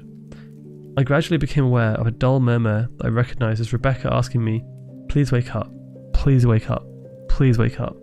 As she shook me over and over, she just kept saying it over and over again, kept sobbing and shaking me. When my vision cleared enough, I glanced over and saw that her eyes were completely red, like she'd been crying for a while. Trying to muster some shred of manliness, I found myself speaking in a surprisingly calm voice given how I was feeling. I remember distinctly what I said, word for word. Get those fucking flashlights out of my face, you douchebags. Expecting a laugh, or at least some reciprocal insults, I was kind of shocked when they just looked at each other quizzically, seeming surprised. "You're okay?" Evan asked incredulously. "Yeah, why wouldn't I be? Becca just tied things up too tight, I couldn't breathe so I passed out." "How long was I out for anyway?" I inquired. Apparently it had been long enough for them to untie the straitjacket, allowing me to rub a hand across my face. "Dude," Kevin began slowly, "you've been out for like 15 minutes. We were about to call 911. Kept shaking you. Evan tried pinching you so hard he drew blood, but you wouldn't wake up." I felt a cold chill run down my spine, and the straitjacket, hanging limply from my shoulders, suddenly began to feel a bit tighter. Hastening to pull it off, I tried not to let it panic as I threw it into the corner of the room. Rebecca just sat there, still shaking and crying a little bit, and in spite of the ordeal I'd just gone through, I had enough sense to go over and try and comfort her. We left the room without a word, geocache be damned, and walked back to the car in complete silence, broken only by the occasional sniffle from Rebecca. The sun started coming up, and as I dropped everyone off at their respective homes, we said quiet goodbyes. Rebecca was the last stop before I finally made the trip home myself. Being the gentleman that I am, I walked her to her door, but she paused at the entry and looked at me. In the light of the grey dawn, I could see her eyes were still reddened from crying. She was very quiet and said, "I have to ask you something." "Yeah, sure. What is it?" I said, expecting another, "Are you sure you're alright?" like I'd been getting the whole ride home. She surprised me by asking, "Do you know how long it took Evan and Kevin to get the door open?" Her eyes held a look that I could never forget. It was raw fear. Something happened in that fraction of time between me blacking out and them getting there that had absolutely terrified her. And seeing that look, I realised I was blacked out for 50 minutes. How long was she alone in that room? I replied, "No." "How long?" 5 minutes. They said it took 5 minutes for them to open that stupid door. I was in there, and I saw you, and I saw... She broke off, another sob stopping her mid-sentence. At that point, I didn't want to know. I still don't want to know.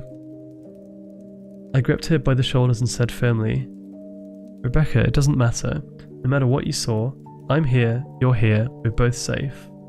Doesn't matter. Nothing bad will happen, I promise." She just nodded numbly, opened her door, and walked right inside her house. The next time I saw her, she was back to her usual self, but whenever I bring up that night to her, she freezes up and turns to stone, refusing to discuss it. I stand by what I said before. I still don't know what happened in that room. I don't ever want to know, but I still have nightmares about those two glowing red eyes in the darkness. And sometimes as I lapse into sleep, I hear faint echoes of shrill laughter following me down into the depths of unconsciousness.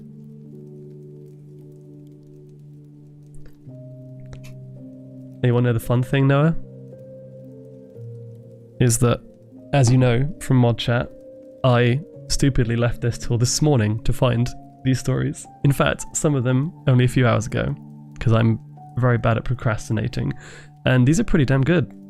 I'm very impressed how they came out. Also, Kevin, welcome on in.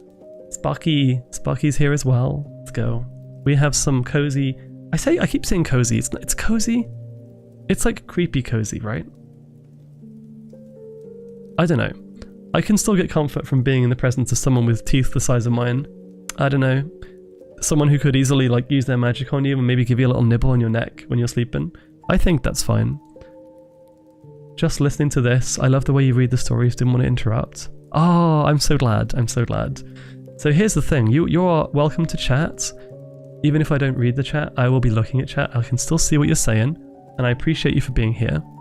I'm just trying to keep the flow going and only interrupt when I'm between stories. Your voice suits the first person found story so well. It's very believable that you are actually retelling the events. Oh, I'm tempted to make these into videos on YouTube actually. I've never done YouTube videos apart from like VODs, but I could probably do this as like an ASMR storytelling, reading creepy story. I might try and do that and see how it goes. And absolutely, feel free to, you're welcome to chat. It will not distract me. I will continue yapping all the way till the end.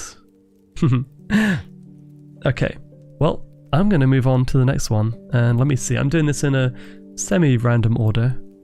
Which one would be quite fun? I think we'll go for a... Should we do a long one now? I quite like the sound of this one. Actually, no. Let's do a short one and then another long one. We've done like 2 and then 1, 2... Excuse me. 2 and then 1, 2 and then 1. So this one is called... An Old Woman and Her Garden. Super wholesome, right? Super cute. Nothing could go wrong, I'm sure.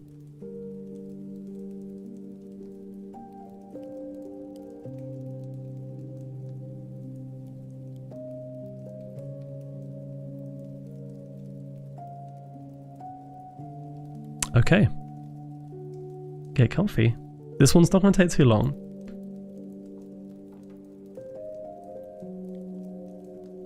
An old woman fought loneliness in her garden, passing time between naps by singing to the things that grew there. She loved every one of her crops, from the tiny sprouting needles to the hard stalks that swayed and flexed above the ground.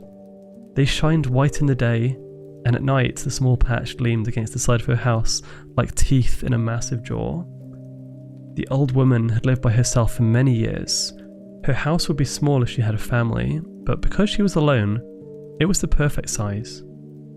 She filled the house with the things: figurines, National Geographic back issues, litter boxes for the dozen cats that came and went, until she was snug inside. She had lost her husband years ago. There was nothing left of him except many thousands of dollars tucked away in an old coffee can. The old woman clipped coupons and shopped at discount stores. She folded her leftover newspaper and shopping bags and stacked them until they reached the ceiling. The old woman never grew anything except bones in her garden. She never tried to plant anything else. She didn't know if regular things would grow from her soil, and never thought about it aside from brief moments of curiosity. She never tried to plant bones anywhere else, so she never found out if her house was special, or if she just had a talent.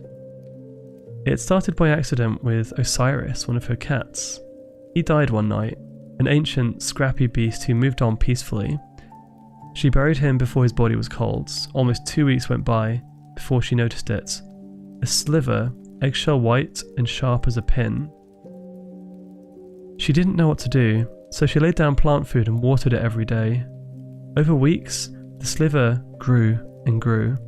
Eventually, a pink cap formed over its end. The old woman expected the cap to become a flower, but little by little, it took shape and became a joint. Another bone grew out of the joint, and after a few more weeks, there was a kitty's arm, skeletal but easy to recognize, gripping claws from the earth. She cared for it, like all of her beloved pets. Rough cords grew little by little from the base of the arm to the ends of its fingers. She knelt beside it day by day, singing songs and petting it gently, so it would know it wasn't alone. During the months that it took for the arm to grow, the old woman tried planting bones of other kinds. Chicken bones, bones picked from the mice that other cats left at her doorstep, bones from birds she found rotting on the sidewalk, even the bones of a small deer she found at the end of the road. Some of them grew, but none as well as Osiris. She tried putting down blood flakes and hair, and eventually ground beef straight from the grocery store. She poured chicken broth and carrot juice and raw eggs into the soil.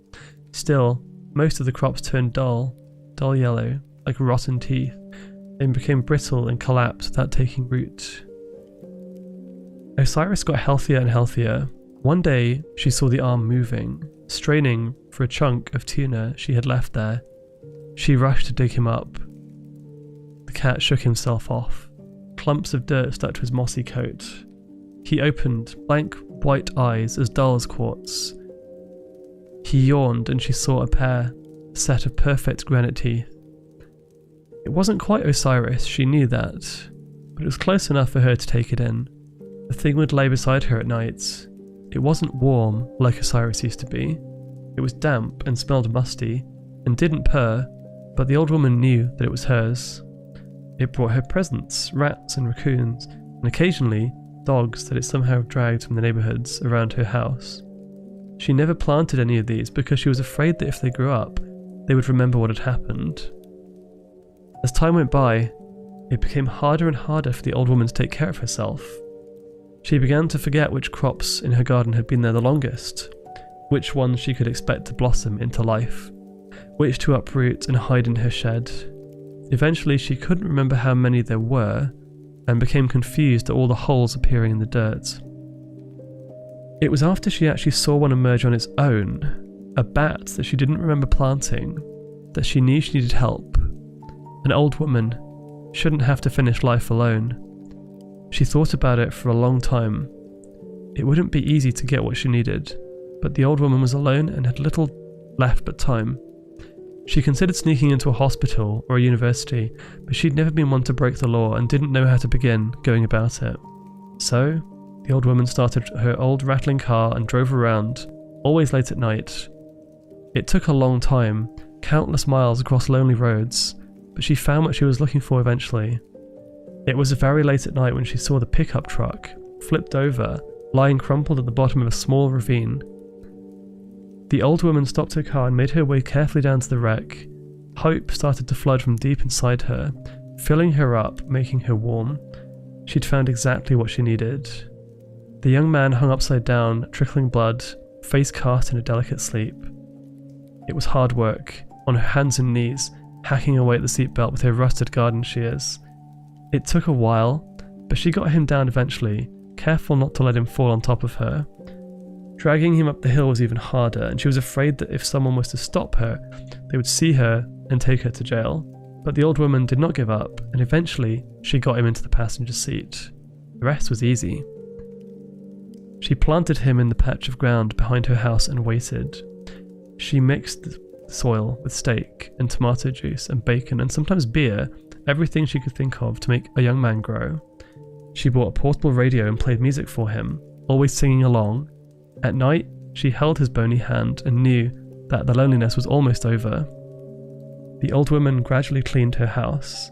She hired a truck to take away the magazines and shopping bags. She bought a machine to shampoo the cat smell from her carpets. On the nights her new husband stirred, she was there, waiting. She helped him up and gently brushed the dirt from his cool skin. She looked into his dry white eyes and pressed his rough cheek to hers. She took him by the hand and led him inside. She showed him around the empty house, nice but now a little cramped. As she led him down the hall to the bedroom, she told him about how they'd have to renovate. They'd need a space for their future children if they were going to make it a home. Ugh. That's icky, that's bad. That's bad. Oh, that was very different. Very, very creepy. Good though. Thank you for the hydrate, Minty. Yeah, good point actually. Let's have a little hydration break.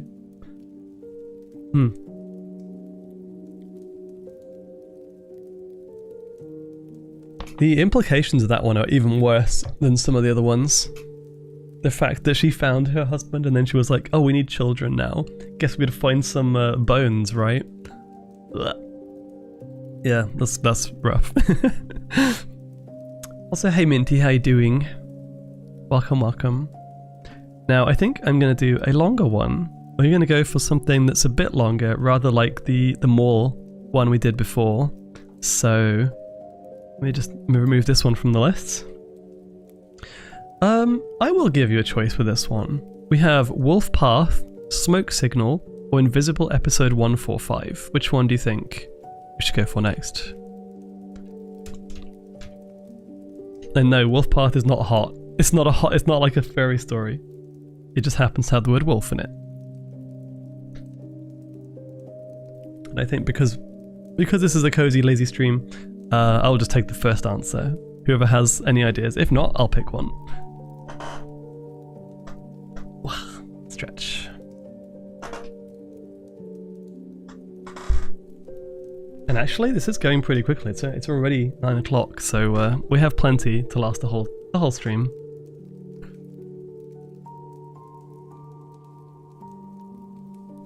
another hydration break.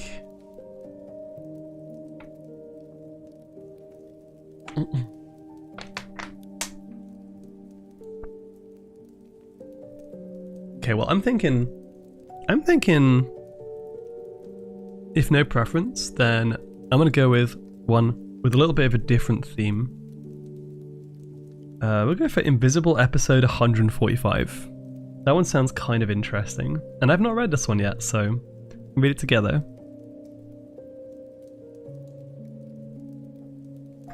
Also, I will share all of these on my Discord after the stream is over, and if you want to read them yourself and find more stories like this, I've basically used one or two sites. The SCP Foundation has a bunch of stories on them, and also creepypastastories.com, which is pretty self-explanatory.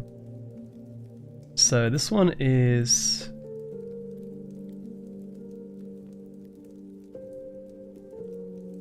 hang on a second. Okay, here we go.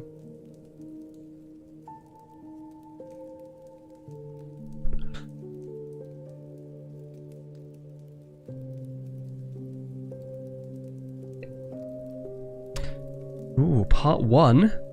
We're not going to do part 1, part 2, we're just going to read the whole thing. Okay. Invisible episode 145.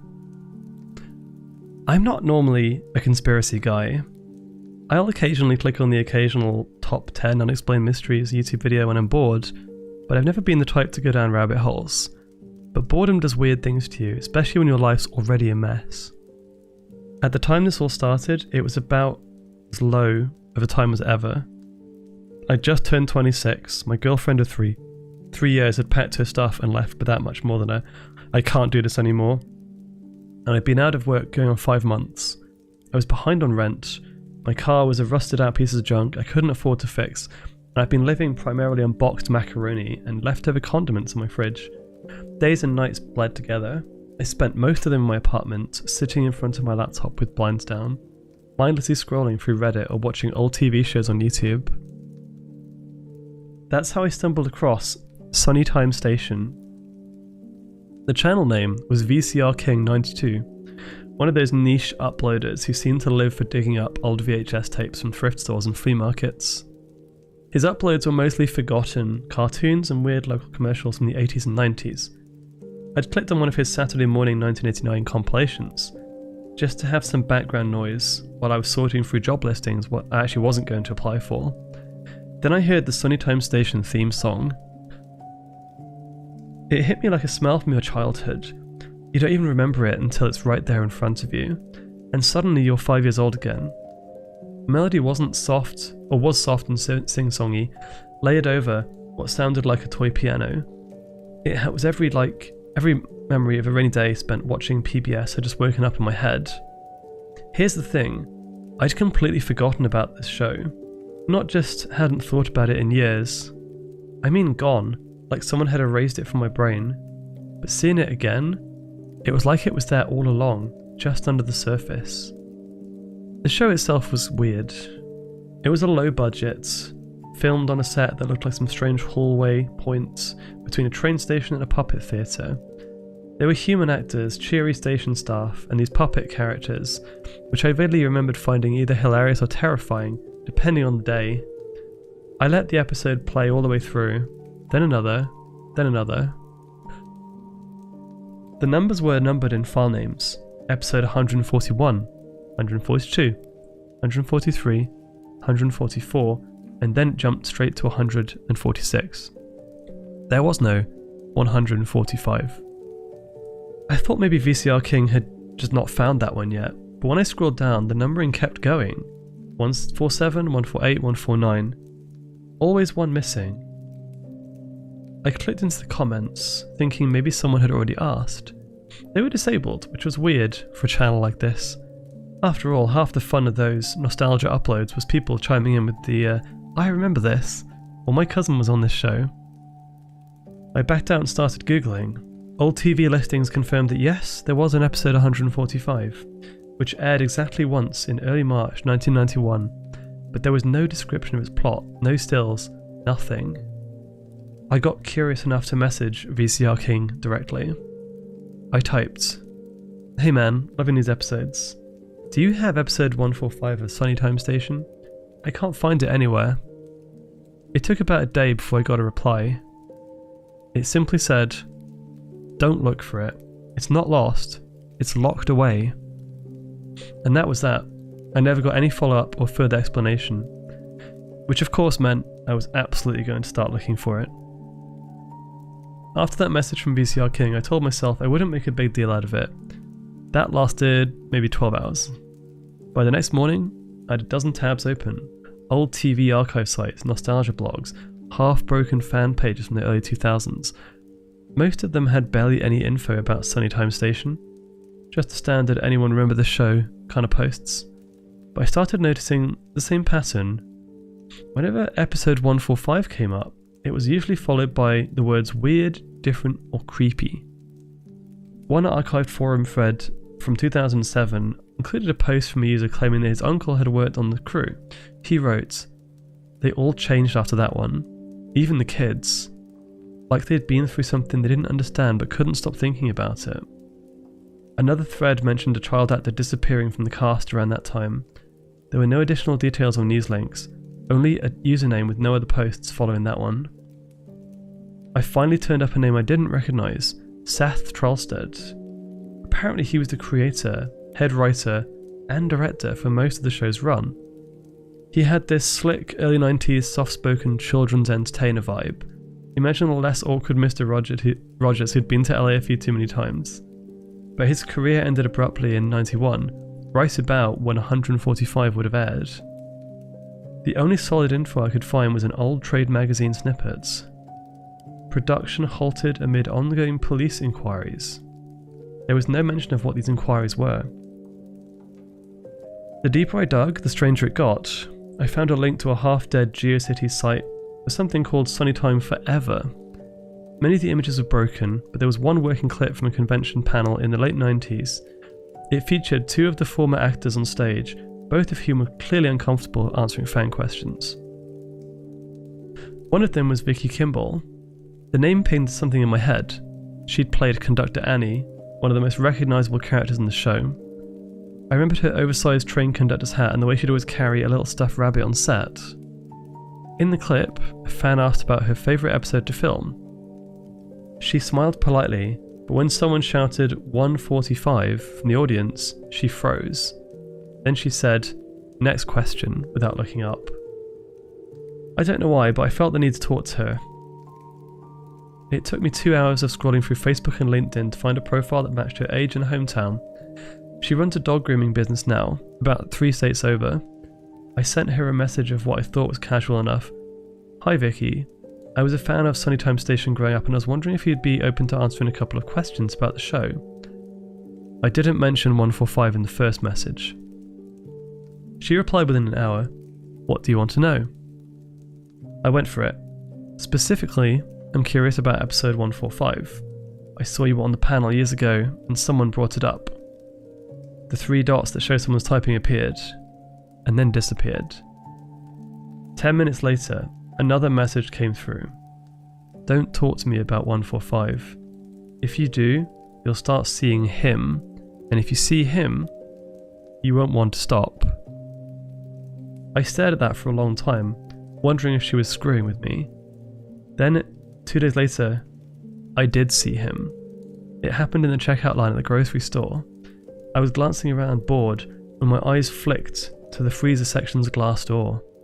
In the reflection, just over my shoulder, was a tall, thin figure, his shoulders hunched forward and his head cocked slightly to the side. I turned around instantly. No one was there. The hairs on my arms stood straight up. I told myself it was my brain filling in shapes, like when you see a certain curtain with a face pattern. But later, walking home, I caught sight of the same figure in the darkened window of a closed pawn shop, with an identical posture and the same cocked head. It was only there when I wasn't looking directly at it. By the time I got home, I couldn't shake the thought that maybe Vicky was right. Maybe whatever was tied to that episode was aware, and maybe it had noticed me. Vicky ignored my next 2 messages. I tried to keep it light, sent her a "sorry if I overstepped," and even threw in a No worries if you don't want to talk about it. She never replied. Then, almost a week later, I woke up to a one-line reply. We can meet. Public place, afternoon. She sent an email to a cafe in her town, about a 3-hour drive from me. I debated it for all of 5 minutes before deciding to go. The cafe was the kind of place that sold scones in size of your hand and played soft jazz at a volume that made you guilty of talking too loudly.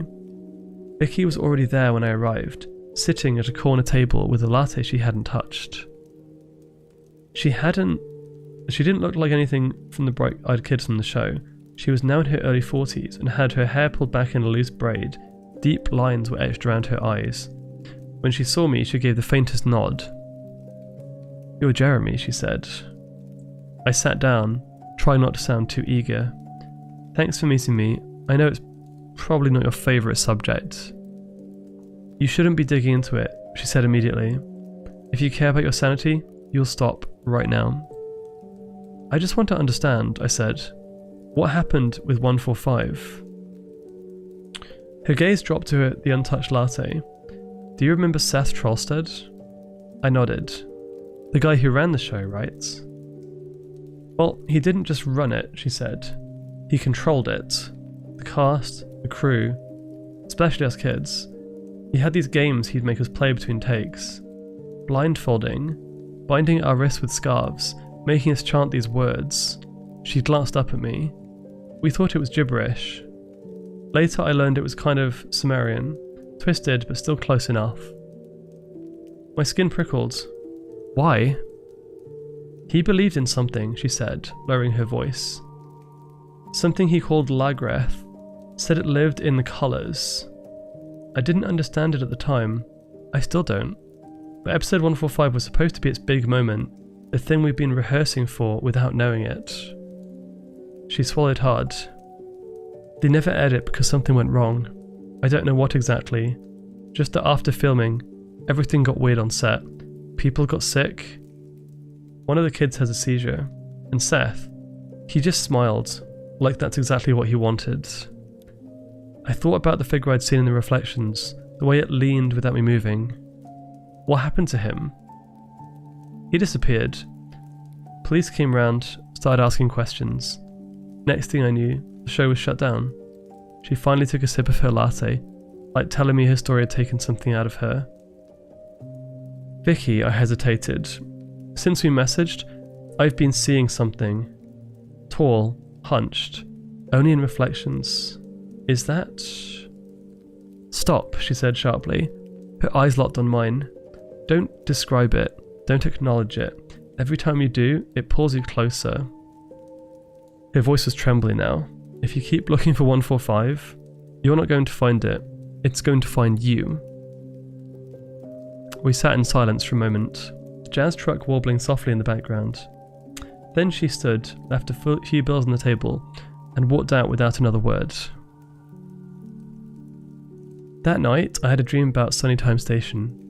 In it, the set was the same as I remembered it. Painted cardboard props, colourful banners, the puppet stage. But everything was wet. Water dripped from the rafters. The floor squelched under my shoes. The air smelled like rust and salt. And the puppets weren't speaking English. Instead, they spoke some of that guttural rolling language Vicky had mentioned, and I understood every word. One of the characters, with bright yellow felt, big floppy ears, turned towards me and said, "The door opens when you agree." Behind it, in the shadows of the puppet stage, something shifted. And then I woke up with my heart pounding, my mouth dry, the sound dripping still in my ears. After meeting Vicky, I told myself I'd take her advice. I lasted about 2 days. It wasn't that I didn't believe her. I did. It's just that I couldn't stop thinking about what she said, about Seth Trollstead, the games, and the door opening when you agreed. It's like she'd given me a puzzle piece that only made the empty space in my head feel bigger. The dream didn't help. Every time I closed my eyes, I was back on that flooded, sagging set, the puppets mumbling in the warped Sumerian tongue, something massive waiting just behind the curtain. I started spending my nights on the VHS collector forums, obscure nostalgia Discord servers, and anywhere people traded rare or lost media. Most of the time, if I even mentioned it, the thread would go silent. Sometimes though, I'd get a reply, always vague, always deleted within several hours. One guy claimed he'd had a copy once. He said it made his girlfriend sick and that he'd destroyed it with a hammer. Another told me the episode was part of a private archive that no one sane would try to access. The strongest was an anonymous message I received on one of the forums. If you're looking for the invisible episode, it's already looking for you. Dachiko, welcome. Around that time, I stopped keeping track of bills. I'd been applying to jobs in half-hearted bursts, but now my whole day revolved around the search. Meals became whatever would microwave in under a minute. My laundry piled up until I was re-wearing shirts I'd already sweated through. It didn't feel like losing control. It felt freeing. The more I read about Lagreth, piecing scraps together from paranormal boards, old Usenet archives, and fringe blogs, the more I start to think maybe he should be in control. I look around. Everything's a mess. The economy's garbage. People treat each other like trash. Politicians are just reality show contestants in suits. What would be so bad about handing the reins over to something older than all of it? Something that wasn't human enough to be corrupt in the same way. One night, I came home from a trip to the corner store to find a padded envelope sitting on my welcome mat. It had no return address, just my name written in shaky black marker. Inside was a VHS tape. The label on it was plain white, and on its face, 145 was written in the same shaky marker. I hooked up my VCR to TV I'd been using as a second monitor and popped it in. At first, I saw nothing but static. I fast-forwarded through the whole thing, nothing but snow and hiss. I felt strangely disappointed, like I'd been promised something that had been cheated out of it. I almost threw it away. That night, I woke up to the sound of children laughing in the living room. The voices were faint but layered, like half a dozen kids were whispering jokes to each other. There was just one problem. The TV was off, which meant the sound wasn't coming from outside, it was in the room. I stood frozen in the doorway until it stopped. When I finally went back to bed, the dream came again. This time, Seth Trostad was there, standing behind the puppet stage. He was smiling, not the warm smile I'd seen in old clips, but something unnaturally wide and predatory, all his teeth showing. In his hands was a marionette. The strings didn't lead to its limbs. They led to my wrists. The first time I noticed the guy in a dark hoodie, he was standing on the far side of the street while I was coming out of the grocery store, turned just enough that I couldn't see his face. I didn't think much of him at first. 2 days later, I saw him again, this time leaning against the bus stop outside my apartment building, wearing the same hoodie and maintaining the same posture. Still, I thought it was a coincidence. By the third time, when I spotted him watching from across a park while I cut through with my own way home, I decided to do something about it. I didn't think it through. I just walked straight towards him, trying to look like I had the upper hand. "Hey, why are you following me?" I demanded. He didn't flinch or even look surprised. Up close, I could see he was older than me, early 40s maybe, with dark stubble and tired eyes. He kept his hands in his pockets. "You're Jeremy Blake," he said. I hesitated. "Yeah, and you are?" "Cameron Epsmouth." His voice was flat, as if he was reading it off a form. "I've been trying to keep you alive." I almost laughed. "By stalking me?" "By making sure you don't find what you're looking for." That stops me cold. "You know about it?" "I know about 145, he said, cutting me off. "I've been tracking it for over 30 years. Every time it surfaces, I destroy it. Every copy, every backup, every scrap of it. I've buried more tapes than you can imagine." I tried to sound skeptical, but my throat felt tight. "Why? What's on it?" He glanced over my shoulder, scanning the sidewalk that someone might be listening. "It's not what on it, it's what it does." Trostad made it to feed Lagreth. The ritual's baked into the visuals, into the sound. Watching it is like putting your signature on a contract you didn't read. I swallowed. And you think it's looking for me? I don't think, he said. I know. It's been manipulating you for months, probably longer. Pulling threads, pushing people out of your life, setting you up so that when it found you, you'd be empty enough to say yes. The words landed harder than what I wanted them to, because deep down, I'd already been thinking the same thing. He stepped closer. I've got the last known intact copy, and it has to be destroyed. If you care about living to see 30, you'll help me burn it. There was something in the way that he said last known that made me uneasy, as if he was daring me to ask if he was sure, and I wasn't sure I believed him. If Cameron really had been hunting this thing for decades, what made him so sure he was the good guy? For all I knew, he just wanted it for himself. Maybe he was another pawn, another puppet pulling strings for someone else. A thought came to me. He's lying to you. He doesn't want you to see it because it's rightfully yours. I didn't say anything, just nodded like I was considering his offer. Cameron studied me for a moment and then turned away without another word.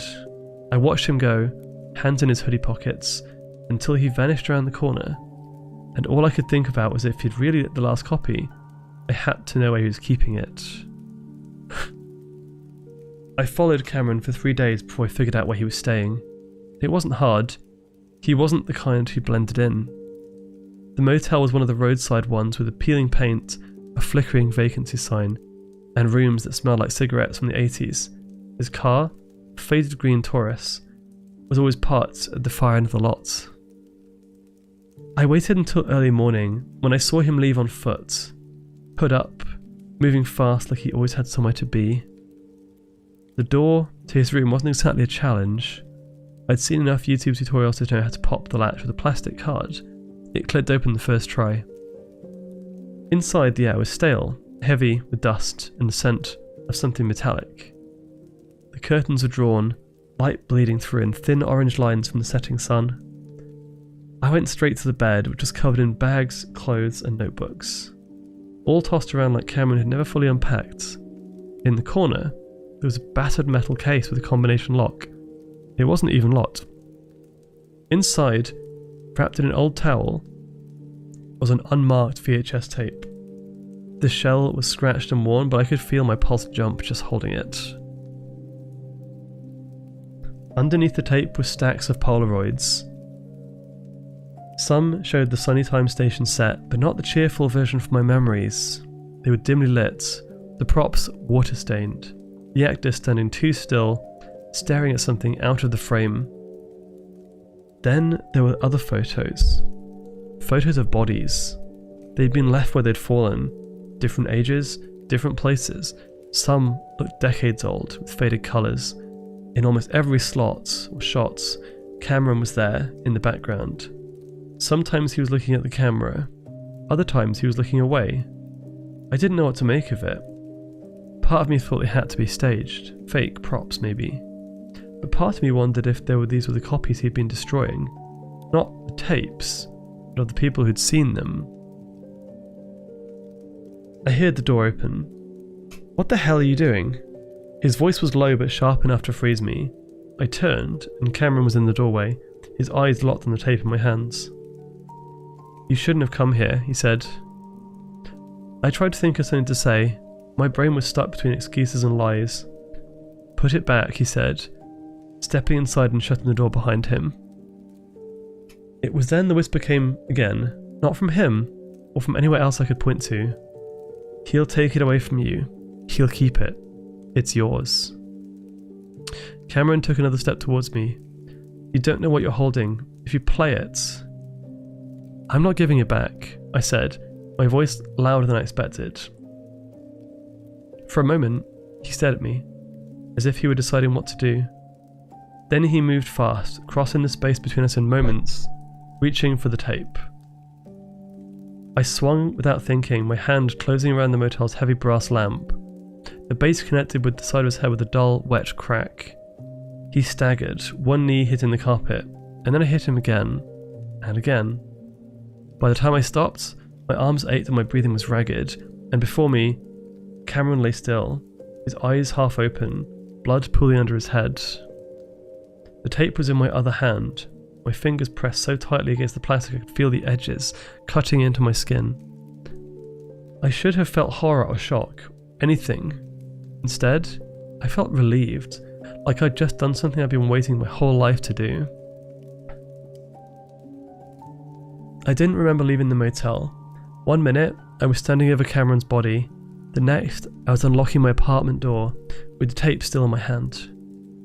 I didn't even put it down at first, I just walked inside and sat on the couch, still holding it, like it might dissolve if I let it go. I sat at my coffee table for hours. I kept telling myself I was just thinking. I needed to weigh the risks. The truth was, I was arguing with myself. Half me wanted to smash it, to be done with all of this before it could pull me any further in. The other half wanted to know. Because if this truly was the last copy, then this was my one chance to see what Seth Trollstead had made. My one chance to see him. At some point, the light in the room changed. The colours went flat, as if someone had drained the life from the walls, and I heard movement from the corner of the room. It was Seth, sitting on my couch. He looked exactly like he'd been in the old episodes. Beige cardigan, pressed slacks, hair perfectly combed. Everything looked the same, except for his smile. It was wider than it should have been, his teeth small and too many. "You're ready now," he said, as if we'd been in the middle of a conversation. My peripheral vision shimmered, and behind Seth, in the space where the shadows pooled deepest, something was moving. I don't know how long I sat there for, just staring. The voice in my head kept whispering, "You've come this far. You deserve to see it. One look won't hurt." I picked up the tape and slid it into the VCR. My thumb hovered over the play button. That's when another image hit me. Vicky's face at the cafe, tight with fear. Cameron's voice telling me I was being shaped for this. The Polaroids in his case. All those people who'd stared into whatever was on the tape and never came back. The whisper changed tone. It was less coaxing now and more pleading. "Don't ruin this. You're mine." I screamed. It just ripped out of me, and before I could second guess it, I grabbed the VCR and yanked the tape back out. I slammed it against the coffee table until the shell cracked, then pulled the reel out in long metallic smelling tangles. I stuffed the strips in my bathtub, poured lighter fluid all over them, and dropped in a match. The plastic warped, the smoke curling upward in a strange oily grey. It stung my eyes and a penny-like taste in my mouth. I didn't stop watching until every inch of the tape had curled in itself, black and useless. When it was over, the colours in the room returned to normal, but I still felt the thread inside of me, tight and twitching, like something on the other end, still testing to see if I was there. I'm writing this from a payphone outside the police station. I don't think they still had these things, but here it is, bolted to the brick wall. The receiver sticky with God knows what. I can see the station doors from here, glass catching the orange glow of the streetlights. All I have to do is walk in and tell them everything. That I killed Cameron Epsmith. That I broke into his motel room, stole what he'd been guarding for decades and burned it. That I think he was right. The truth is, I don't know what they'll do to me. Prison maybe? Some padded cell somewhere? But whatever it is, it has to be better than staying out here with this. I can still feel it. A thread remains inside me, thin and invisible, twitching just enough to let me know it's there. It's not pulling as hard anymore. Not yet, but it's patient. Been waiting for longer than I've been alive. I keep thinking about the way I felt when Cameron hit the floor, and how my first thought wasn't, "Oh my god, what have I done?" but, "Finally." That wasn't me. Or maybe it was. Maybe it's been me all along. I've been trying to convince myself by destroying the tape that I won that it can't use me now. But in the quiet moments, I remember something Vicky said. If you see him, you won't want to stop. I have seen him, and she was right. I don't know if I want to stop, or if I even can. So I'm going to walk into that station and tell them what I did. If I'm behind bars, maybe the thing on the other end of the thread won't have as much leverage. Maybe you'll all finally be safe. Truth is, I'm not telling this story for my own sake. I'm telling it for yours. Do not look up Sunny Time Station. Do not ask about episode 145. And if you ever hear the name Lagreth, don't go any further. It's not gone. It's just waiting for someone else to remember it. Also, hello Mizu, hello Dachi, welcome on in. Trick or treat. It is tricky treat day. It's both.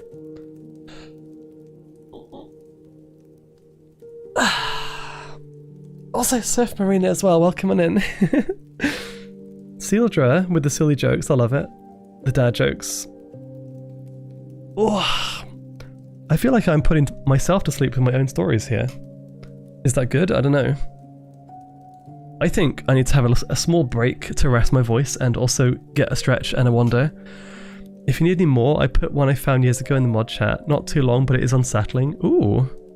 I may check that out, Noah. Let's have a look. Oh, okay. That sounds pretty good. I'm gonna read that one. That is... Wait! You commented on this like really long ago as well. Yeah, interesting.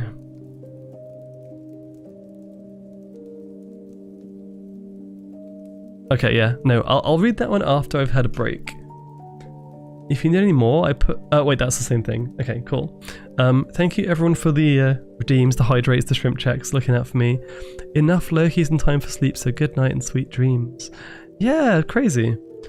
Sweet dreams to all you lovely fluffs and non-fluffs. Have a good night, ladder. Everybody else, I'm not going to put clips on today because it's going to be jarring with me shouting at stuff. You know, me falling off cliffs and all that in games.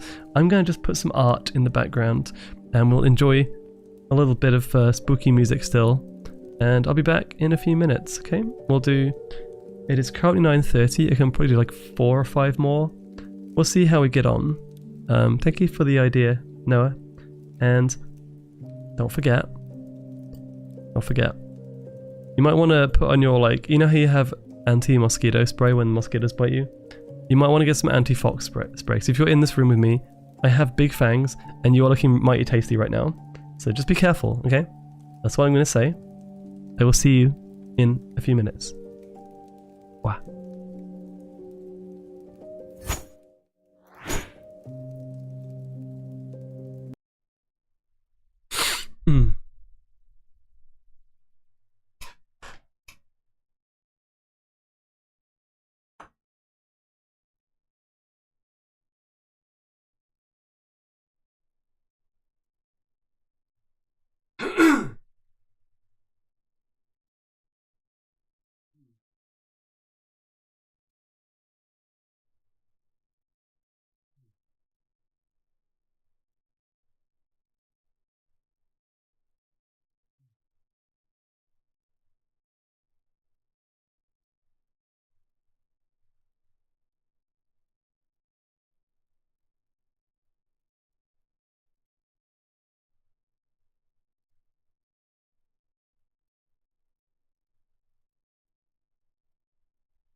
Oh, excuse me.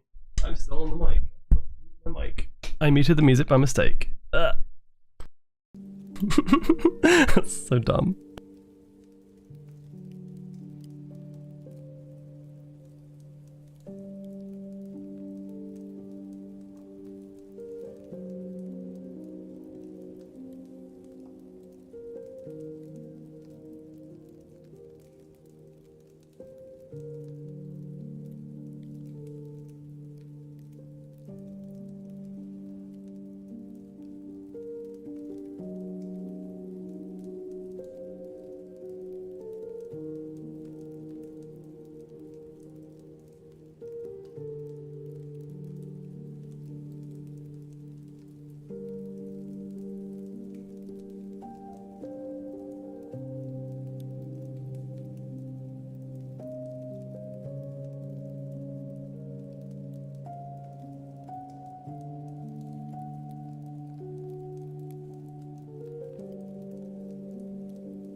Hello.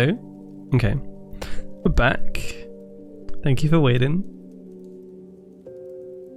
Yay for turning off the wrong audio source and actually like leaving my mic unmuted. That happens way too often. Anyways, I have quite a few left, so where do we go next? I got one from Noah. I got a few more, and a bit longer to tell them. So hope you're all comfortable. Get nice and cozy.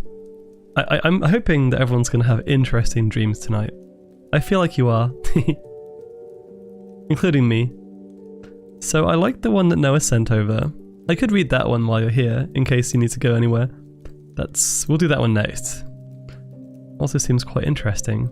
I do see some louder parts of this where people are like shouting, but I'm not going to do that because I don't want to suddenly jump scare people. Not in that way. Also, hey Lucky Dog, hey, welcome. Thank you for raiding, by the way, the other day. Yesterday, wasn't it? I raided out and Lucky Dog was like raided into the void, I believe. Okay. This is one submitted by Noah. Oh, actually, you know what? The Reddit from our Node Sleep is actually a good source. I should have thought of that as well. Okay, this was 10 years ago. And it's called, Why Did I Answer the Spare Phone? Oh, don't worry about it. No pressure, never any pressure. I'm just glad you're here. Sit back and relax and enjoy some spookums with us all. I hope you had a good night. Or have a good night, I should say. Why did I answer the spare phone? Throughout my degree, I never once considered recruitment as an option to launch my postgraduate life. However, with history degree in hand and a blank look on face, calls soon flooded in from potential employers promising opportunities to make £100,000 per annum within 3 years, as long as you buy into the work hard, play hard attitude. A phrase that reminds me of the steel mill scene in The Simpsons rather than a motto to live life by. It became clear that the British recruitment industry has the reputation of being populated by narcissistic, borderline sociopathic lads, the sort who wear the word banter as a tattoo upon their forehead, and whose outlandish sexism is so casual it's almost wearing sweatpants. However, as I trawled through the endless job listings online, I came across a company whose vacancy advertisement explicitly claimed they were different level and different breed of company. They weren't about hard sales targets and relentless pressure. They take a more personal, measured and tailored approach to finding the right people for the right job, and helping them every step of the way to securing their next career move. This candidate-specific philosophy appealed to me. It helped to bring the light of the brighter points of the industry, the satisfaction of finding people jobs. I wrote a carefully considered cover letter and pinged my CV across to the email address of Allardyce Appointments Limited. 3 days later, I was invited to a hotel in London to meet with the managing director for an interview at London Bridge Hotel, a stone's throw from London Bridge Station, beneath the towering, looming presence of the Shard's skyscraper. My journey from Croydon, a town on the periphery of Greater London, about 11 miles south of the capital centre, had been stress-free, and I had arrived in plenty of time, but I was still pulsating with nervous energy. I left the interview in high spirits, having given a good amount of time to myself and a good account of myself to the managing director, Simon Allardyce. Allardyce was a man in his early 50s, desperately clinging to the remnants of what I assume was once a full head of hair. Slender and lean, he cut a somewhat athletic figure, but moved and spoke in languid fashion. He explained the ins and outs of the business and the industry, and told me that due to health reasons, he recently sold his 3 city offices and set up his home within a private gated community, downsizing from 60 to just 4 members of staff. He told me that this position as a resourcer is the only full-time position in the company, and the administrator and financial controller work only part-time. All his talk of mansions and extra responsibility was attractive to me, as I wanted a role that would help me in the future, but also one that was unique. A week later, I received a call and was offered the job, which I was grateful and delightedly accepted. I started in October and was shown the ropes by Grace, the administrator, and Lauren, the FC, both women in their 40s and close relations to the lesser spotted Simon, who was often upstairs in his house or venturing into London. I would often hear his footsteps creaking through the ceiling as well as muffled voices and wonder what he was doing pacing around up there. Simon lived alone, but clearly he was a family. He has family, as evidenced by the 2 women in the office. I couldn't help feel there was a deep sense of loneliness and detachment within him, as he never spoke of anything outside of the business. I enjoyed the first months for the most part, but part of me regretted promising Simon I'd stay for at least a year, sealed with a handshake no less. I continually had one eye on an exit strategy. A couple of months later, I sat at my desk, staring into the glare of the monitor. December, so I've been told, is a very slow period in recruitment. Clients aren't hiring and candidates aren't searching. Just got to grit your teeth, get through the boredom, and wait for the wave of activity in the new year. Allardyce had gone into the city for the day, so I had a welcome afternoon of browsing Reddit on incognito mode and being paid for the privilege of my final day before Christmas. I was looking forward to 10 days off work over the holiday period and was counting down the hours to catch in the bus back home. I can't work out whether I like being alone in the house or office. On one hand, I had the freedom to connect Spotify up and actually play some music. Plus freedom of going off-piste online. Yet, there's always the nagging, unsettling feeling of being somewhere you don't belong. The guilt of merely being in the home of someone I'd only recently met. The house's clinical appearance did not help this feeling of disconnection with its minimalism, white walls, marble floors and gleaming surfaces. It had the air of a private health clinic or rehab hospital rather than a home. I began to lose focus whilst contributing to a debate on r/soccer and was soon snapped back into the reality of professional responsibility by the shrill ringing of a phone on Allardyce's desk. It was the same model of iPhone that he uses, but I saw him take his with him as he left the office. Was it a spare? Did he take a spare with him by accident? I thought to myself. Then I thought it would be a good idea to answer the call that displayed a random number on a mystery phone. Good afternoon. You've reached the phone of Simon Allardyce. I'm afraid he is currently out of the office, but I'll be more than happy to pass on a message, should you wish, I said in my most sickening phone voice, not considering that it probably wasn't the phone of Simon Allardyce. I expected a few things to happen next. The person to say, "Oops, wrong number. I know no Simon Allardyces," and then hang up. 2. The person to say they will call back when he's in the office. 3. The person to leave a message. None of those events actually occurred. Catching me by surprise and tying my stomach in knots, snapping me immediately out of my sure end of Christmas laziness, the voice on the other side of the phone bellowed in response, not a loud voice against the traffic, not an agitated or impatient shout, but a furious and frenzied roar of pure emotion, fear, anger, despair, pain, a scream that must have shook and strained every vocal cord to almost breaking point. I could hear his voice cracking and the crescendo of his anguished cry as he said, "Night shift, den co." Even though the phone was not on loudspeaker, the words echoed and reverberated through the door and against the cold, hard, unforgiving surfaces of the hallway, dancing wildly through the house with frenetic malevolence. I looked around the office, eyes darting left and right, brow furrowed in exasperation and confusion. I didn't hang up. Why didn't I hang up? I replied. Why did I speak to him? Hello? I responded, a pathetic quiver present in my voice. Thomas Hounslow, he screeched into my ears, sobbing and snarling simultaneously. Sorry, I don't... Rebecca Stevenson. He was getting hysterical, wailing and weeping as he shouted. I tried to speak. Michael Tamworth. Please stop, I whispered. January 4th.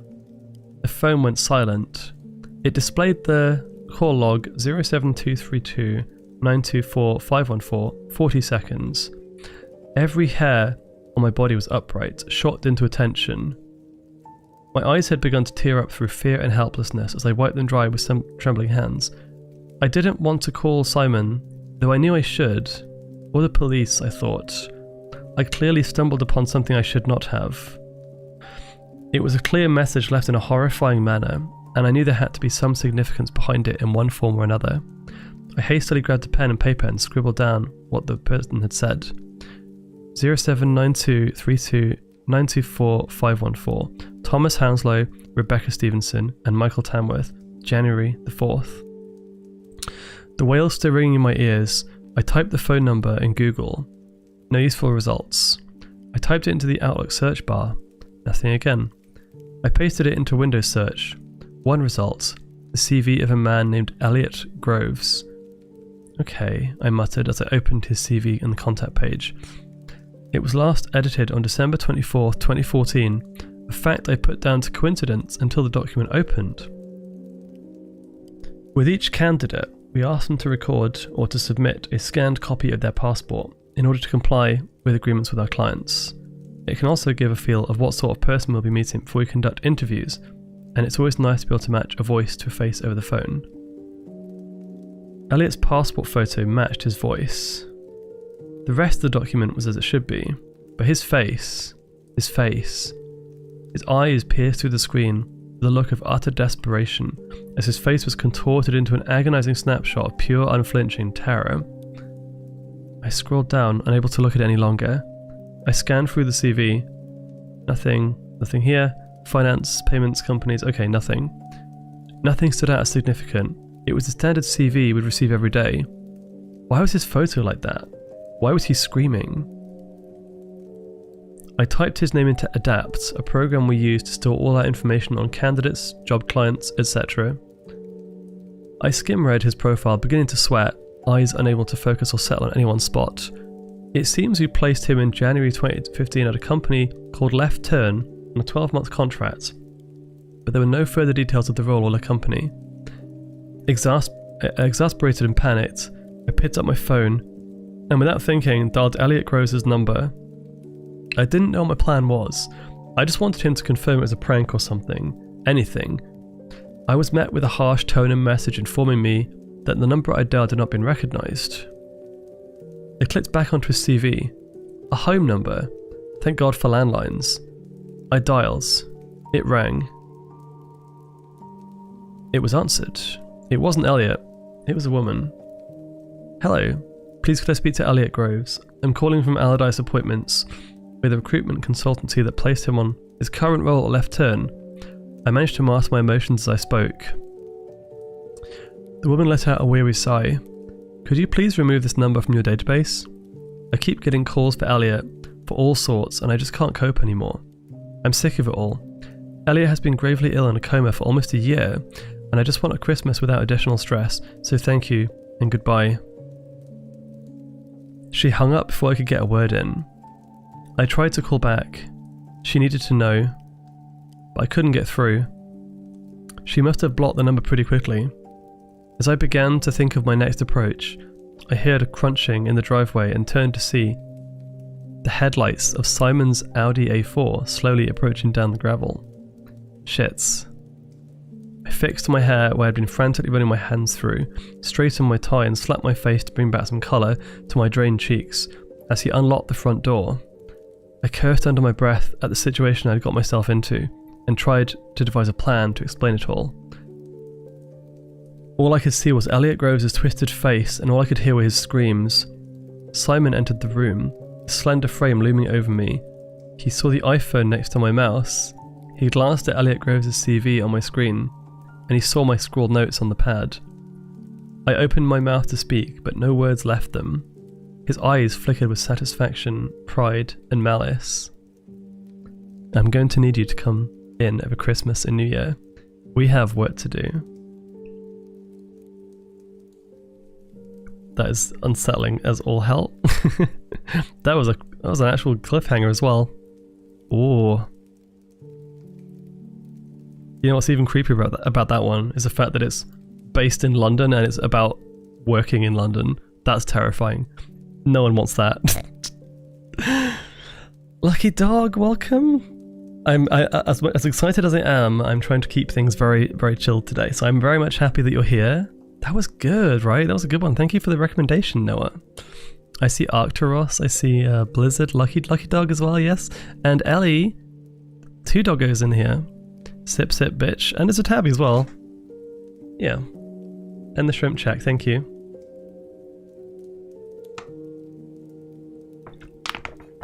Well, yeah. I mean, Obviously, without doxing myself, I will say that the mention of Croydon was a bit specific, and I'm like, that's a little bit close. I mean, Croydon's like south, so it's pretty close to a lot of London, but still. Imagine if it was just like my address. Creepy. It's me, the resident werewolf. Ooh, I like werewolves. Speaking of werewolves, let's read a story called Wolf Path. I don't know what it is, but it just, the name called to me. Never walk the wolf path at night. Oh, this could be fun, right? This one is 20 minutes, about 20 minutes worth. Hello? Yeah, the scariest part of that story is Croydon. Absolutely. I've had to go to Croydon before. I can guarantee, I can confirm, it is a terrifying place. This one has very good reviews. And I will just say, because I forgot to do it for the last one, it's got a lot of tags. Survival horror, strange and unexplained, psychological horror, nature and the outdoors, cryptids, monsters and creatures. Maybe this is going to be werewolves. Deaths, murders and disappearances, folklore and superstition, cosmic horror. Okay, we're reading this one. Fuck yeah. Let's read a story about getting out of the shower, then having your flat lock you out in nothing but a towel when you step out to get a package.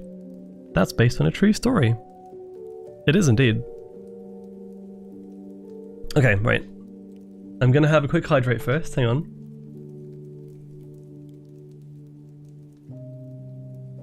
And yeah, for everyone who's in chat and who I've been a bit quiet and saying hi to, just so you know, I appreciate you, and I see you there. I see you. Let me come down a little bit more. There we go. Okay, this is called Never Walk the Wolf Path at Night. So let's see. I have not read this one either, by the way. So this could be good. I see you. I can smell you too. You're all very stinky. I mean, I'm kind of masking it a little bit, but still. Let's go. Let's continue. It's amazing how quickly this is going. We've had 3. I feel like I've only done a few, and it's already like 10 o'clock. Okay, we'll do a few more. Never walk the wolf path at night. Okay, if at any point anyone gets horny for this one, please put like a. What can we do? Just put like an emote in chat or something. If you see, you know what? If you see like a werewolf reference and you like it, just put like that emote in chat or whatever. I don't know. It's because the shadow cast by her boobs is too small. Just you wait. Just you wait. You haven't seen the new outfit yet. I have. New outfit is in progress, and my gosh, they haven't gotten bigger, but they certainly have got more visibility in some areas. Let's just say that much. Anyway, on that note, let's continue. I'm posting this because I need to trim. Oh, let me start that again. I fucked that up immediately. Wait. I'm posting this because I need someone to tell me I didn't fall asleep in my car and dream the whole thing. My name is Logan Pritchard. I travel for work, the kind of work that makes people glaze over at parties, insurance claim assessments, photos, measurements, reports. On Tuesday, I wrapped a roof inspection in a small Wisconsin town and had a few hours to kill before I hit the motel. There's a little county park on the edge of town with a trail system. I'd seen it that afternoon and figured a walk would clear my head. The visitor station was still open when I pulled in. The fluorescent light inside hummed. A single brochure rack leaned against the wall, half empty. Through the window, I could see a man in a tan shirt, sorting maps. He had that sun-browned look and a face set in tired lines. I pushed the door, and it rattled like a screen door on a porch. Evening, he said, like he'd been expecting me. If you're walking, keep it to the short loop, bear trail. Sounds good, I said. How long is it? 1.5 miles, he said. Stays close to the river, the other one runs deeper. He didn't point, but his eyes slid past me, off toward the trees. Don't take Wolf Path at night. I thought he was kidding, or playing up local colour for a bored traveller. Why's that? Gets easy to lose your way, he said. Looks the same out there when it's dark, and the markers aren't reflective. Folks think they're fine, Then the dark gets deeper and they don't realise how far they've gone. He hands me a folded map. Bear Trail's the one you want. Outside, the last of the daylight showed through the canopy like thin paper. I started down the main gravel approach. The sound of my boots crunching beneath me. A wooden post stood at the first fork with 2 arrow boards bolted to it. The top one read Bear Trail, bottom one, Wolf Path. The letters were carved and painted a dull gold. I took a picture because the names felt like a punchline to the ranger's warning. The air had that late summer smell of dry leaves and sandy soil. The river murmured somewhere off to the left, not loud, just enough to sit behind everything else. Mosquitoes whined and then lost interest once I got moving. My phone showed 1 bar, then none.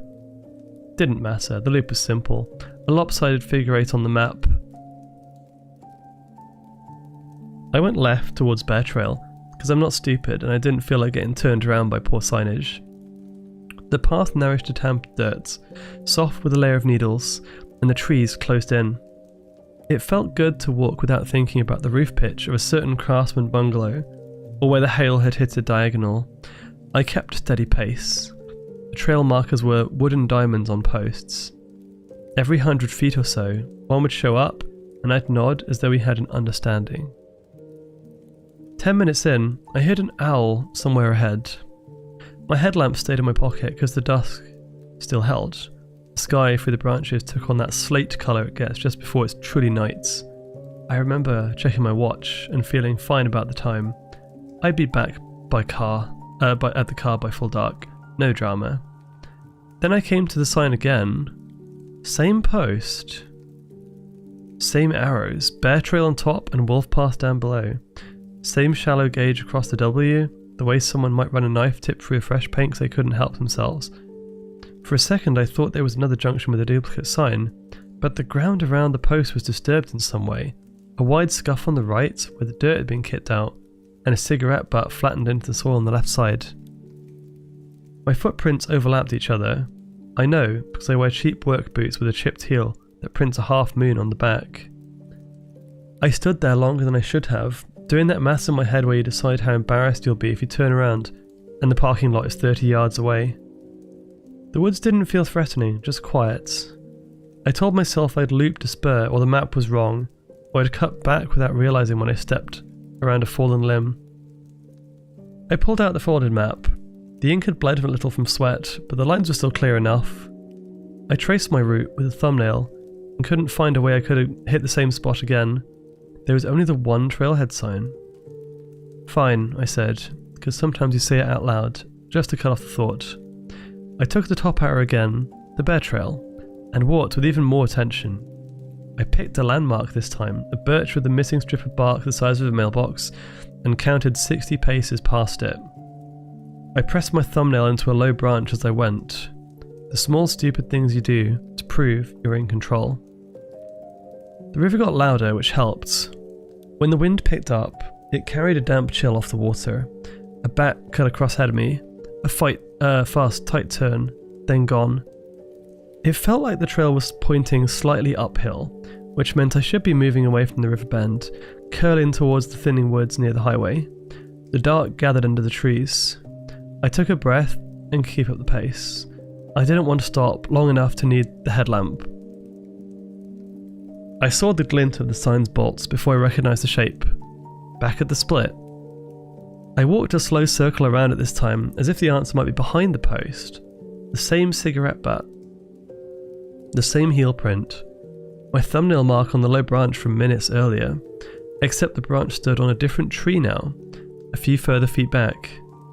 My landmarks hadn't vanished exactly, they just shifted as if someone pulled the whole scene an inch to the left. I don't scare easily. I spent a lot of nights in town, so the only open place after 8 is a gas station, and so I'm used to getting lost on back roads with names like County B that roll over to County J without warning, but something about seeing the sign a second time got my attention. I wasn't exactly alarmed, but I'd narrowed my focus in a way that cleared away everything else. I told myself there was a simple solution. The sign was a hub, the trail spoked out and crossed. I'd keep left without noticing. The fix was to go the other way. I folded the map, shoved it into my pocket, and faced the lower arrow. Wolf Path. I didn't choose it because I felt brave. I chose it because I was irritated and tired and wanted to prove the ranger was being dramatic. 15 minutes, I told myself. Take Wolf Path, cut right at the next post, and I'd see their visitor station lights through the trees. I could already picture the look on the ranger's face when I told him his trails needed better markers. I stepped onto Wolf Path, and the dirt under my boots changed from packed to powdery, as if no one had used them in a long time. The trees grew closer together.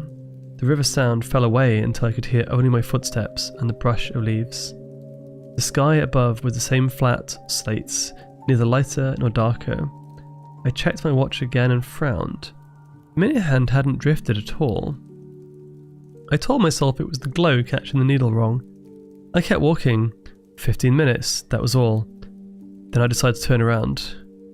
Behind me, somewhere far back, a single owl called again. It answered itself a few seconds later from the other direction. I've tried to explain what happened next a few hundred different ways, and none of them make any sense in writing. What I do know is that I followed Wolf Path long enough to lose track of everything else. The first thing I noticed was how the sound changed. The forest was quiet here, but now it was empty. No river, no insects, even my own footsteps seemed muted, as if the earth were padded beneath the dirt. I stopped a few times to listen, to check for the hum of the highway, but there was nothing, just a faint static in the air. The woods were holding a frequency right below hearing range. I thought maybe I'd veered off trail, so I opened my phone. No service. The map app refused to load anything but blank grid. The compass spun halfway round, then froze. I laughed under my breath. It was just one of those nights. I left a mark on a tree with my car key, a quick X, and kept going. After what felt like 20 minutes, I should have been somewhere close to the river again. The grade of the trail looked familiar, but the trees did not. The trunks were spaced too evenly, as if someone had planted them in rows. The dirt looked disturbed in lines, not random scatter like normal. I told myself it was erosion. Then I saw the sign again. Same post, same gouge across the W. My X mark on the tree was gone. I walked past it, slowly this time, and circled behind the post. The ground there was trampled as though boots had walked it in all directions hundreds of times. I muttered, "No way," and retraced my steps the way I came. I kept my flashlight low, aimed at the ground so I could follow my own prints back. When I looked again after 10 or 12 paces, they'd filled in, perfectly smooth, as if the dirt had never been disturbed. I turned around, and the sign was 30 feet away again. At this point, I wasn't panicking, but something inside me started to tilt, like a compass losing its north. I thought maybe I'd crossed some looped trail intersection, some weird forest geometry trick, but when I checked my watch, the minute hand hadn't moved since I left Bear Trail. I flicked the glass face. Nothing. The second hand ticked once, and then froze mid-sweep. That's when I first heard it. It wasn't a howl, not at first. It was more like a low exhale pushed through dry leaves, steady and long. It came from the trees ahead and slightly above me, too high to be an animal standing on the trail. My first thought was wind moving through branches, but the air was still. Then I heard it again, closer this time. I raised the flashlight and swept the beam across the woods. The light didn't seem to carry far. It just bled out into the haze 10 feet ahead. My shadow stretched wrong behind me, too sharp and angled, as if the light had hit from somewhere else. A branch creaked, the sound deep and drawn out. I aimed the beam up and I saw nothing. There was no movement, just a shimmer of leaves trembling from a breeze that didn't touch my brain. My skin. Why did I say that? Also, hey, Pure and Multi-Marks, welcome. I backed up towards the post.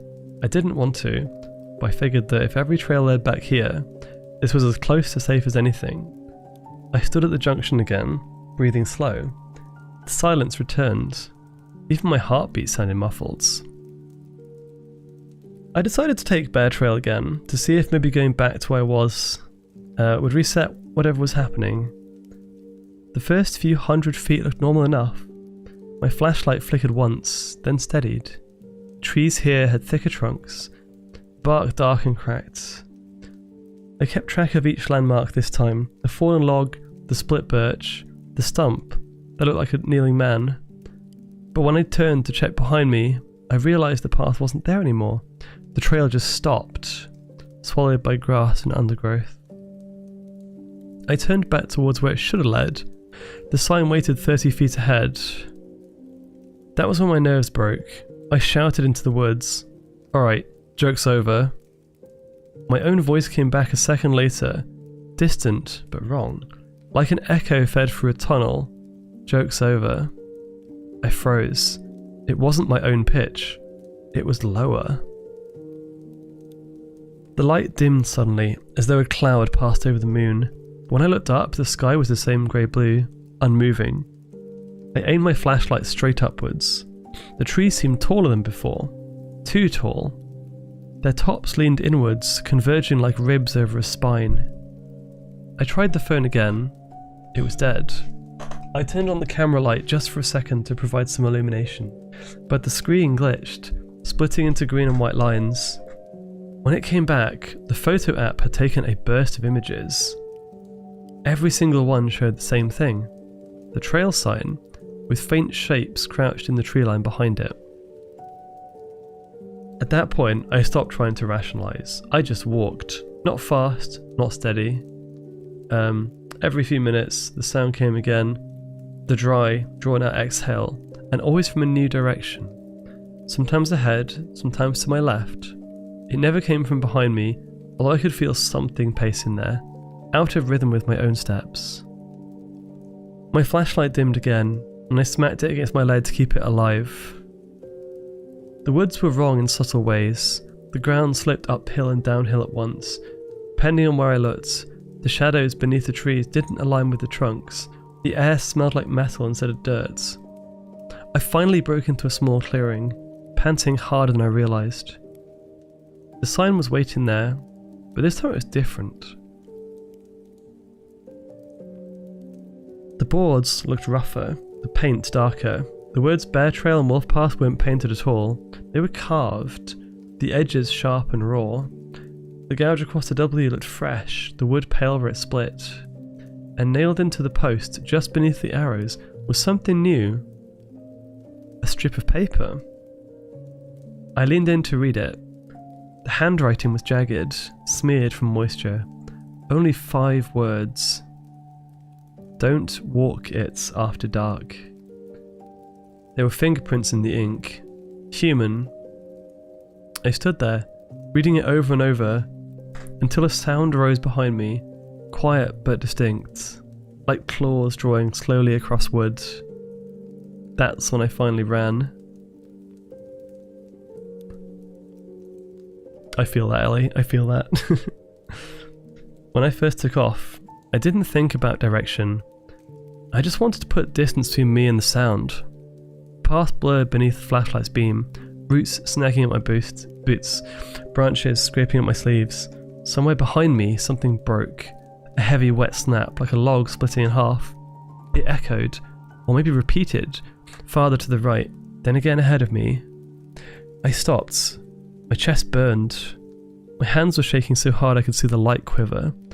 I listened for the river again, or even a car engine. Anything human. There was nothing except the faint rustle of something moving above the canopy. It was absolutely not the wind.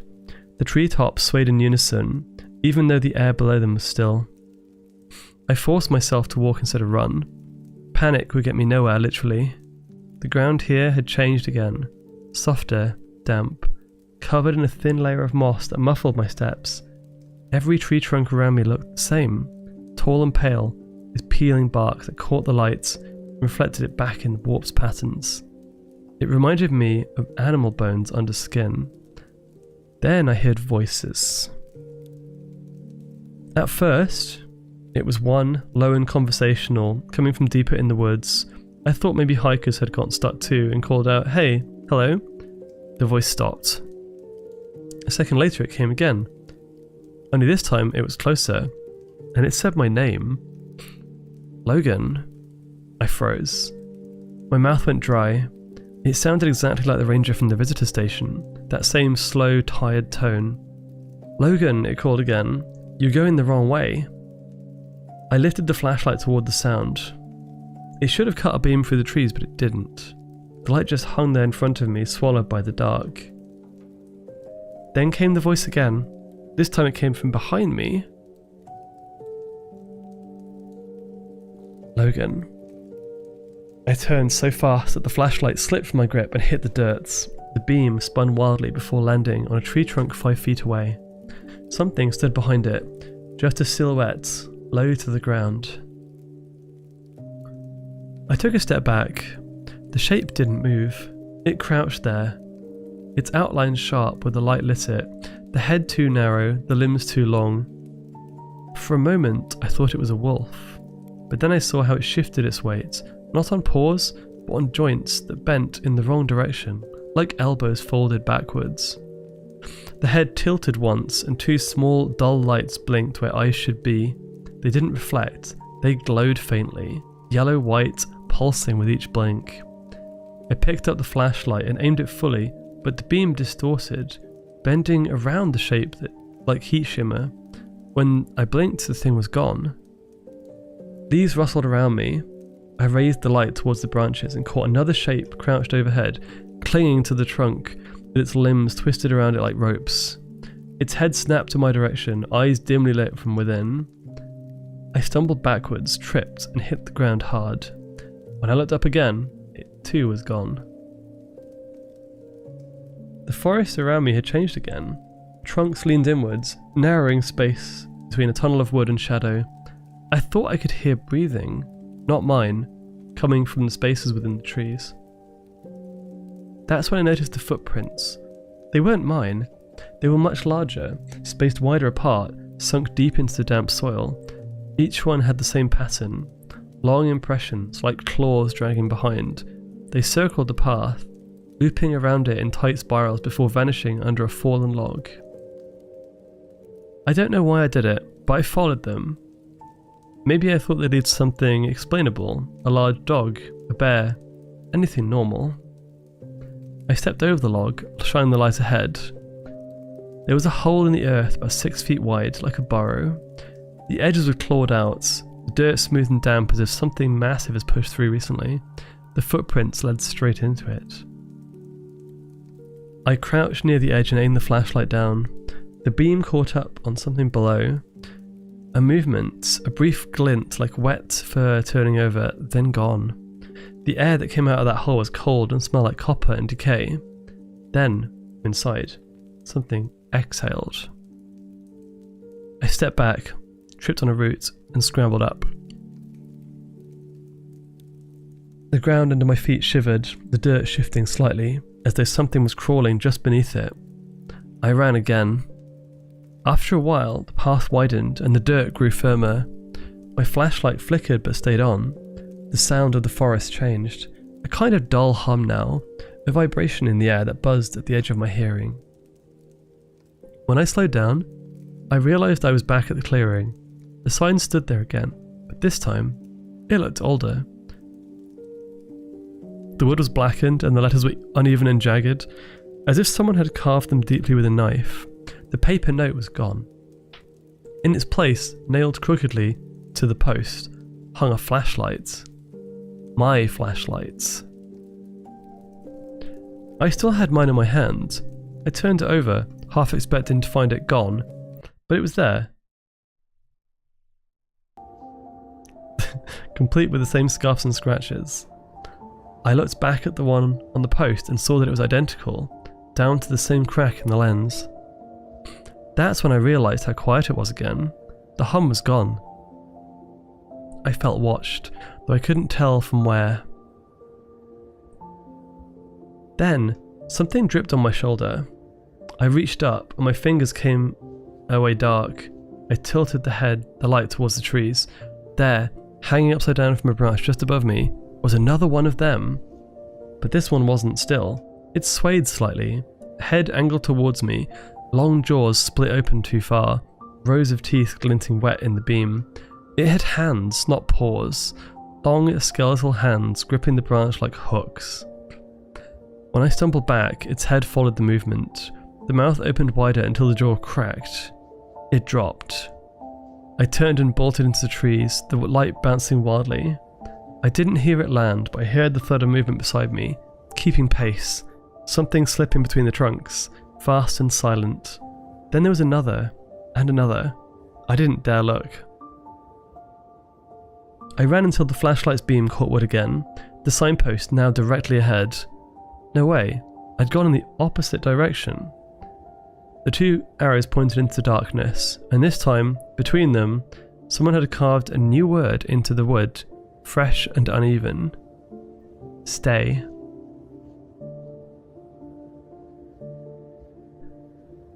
I don't remember deciding to stop running. One moment I was crashing through the trees, branches clawing at my jacket, and the next I was standing still in a place I didn't recognise. The forest had opened into a clearing, wider than before, the soil grey and packed hard, like ash pressed into the earth. The air was cold enough to bite. I looked up, expecting dawn, or at least a faint shift of colour that comes before it, but the moon hadn't moved. It had just hung in the same patch of sky as when I'd first seen it. Only now, the stars were gone. Every few seconds, another one blinked out, as if someone was snuffing out the candles one by one. The quiet was absolute. I checked my watch again. Same time, 9:47. It had been 9:47 for what felt like hours. When I turned in a slow circle, my flashlight passed over something sticking up from the ground near a stump. A shape too square to be natural. I walked over and brushed away the thin crust of dirt covering it. It was a backpack, half moulded and collapsed, its fabric slick with moisture. Inside was a half-rotted notebook. I opened it carefully, and a few of the pages peeled apart. The ink had bled to pale blue smears, but one line stood out, written in thicker pen. Don't follow the voices, they lie. I froze, my throat tightened. I flipped the next page and found more writing, faint and desperate, with the words crammed together, letters scrawled sideways in the margins. If you see yourself, run. I shut the book. There was something else in the pack. A dead phone, a model from maybe 10 years ago, with its battery corroded and its screen cracked. I set it down carefully and looked around. The clearing had several other shapes buried half in the dirt, scraps of fabric, a boot, the corner of a rusted metal mug. I realised they weren't scattered randomly. They formed a rough circle, centred around a small pile of stones, a fire ring long since gone cold. People had camped here. I counted at least 4 separate sleeping bag remnants, all different colours, rotted into the ground. There were no bones or any other signs of what happened to them. When I stepped closer, my foot hit something solid beneath the dirt. I crouched and dug my fingers around it until I could pull it free. It was a headlamp caked in mud. Its band snapped. The name J. Corbin was written across it in faded marker. I didn't know the name, but it didn't matter. Someone else had walked the path and never made it out. A low wind had sorry. Jeremy Corbyn in this horror story, let's go. A low wind moved through the clearing then, the first I'd felt in hours, but it didn't come from any direction, it just appeared. The gust carried a faint shuffling around, like someone moving through leaves nearby. I turned the flashlight towards the tree line. A figure stood there, maybe 20 yards away. It was human-like in shape, standing stock still with its arms at its sides. I called out before I could stop myself. Hey, over here. Figure didn't respond. I stepped forward. Hey, can you hear me? It moved, not towards me, but sideways. The motion was wrong, like a video stuttering, its limbs shifting without weight or continuity. The light caught its face for a fraction of a second. No, it wasn't a face. The features were there. Eyes, mouth, nose. But they were smeared, as though something had been moulded to form them from clay and forgotten to add the details.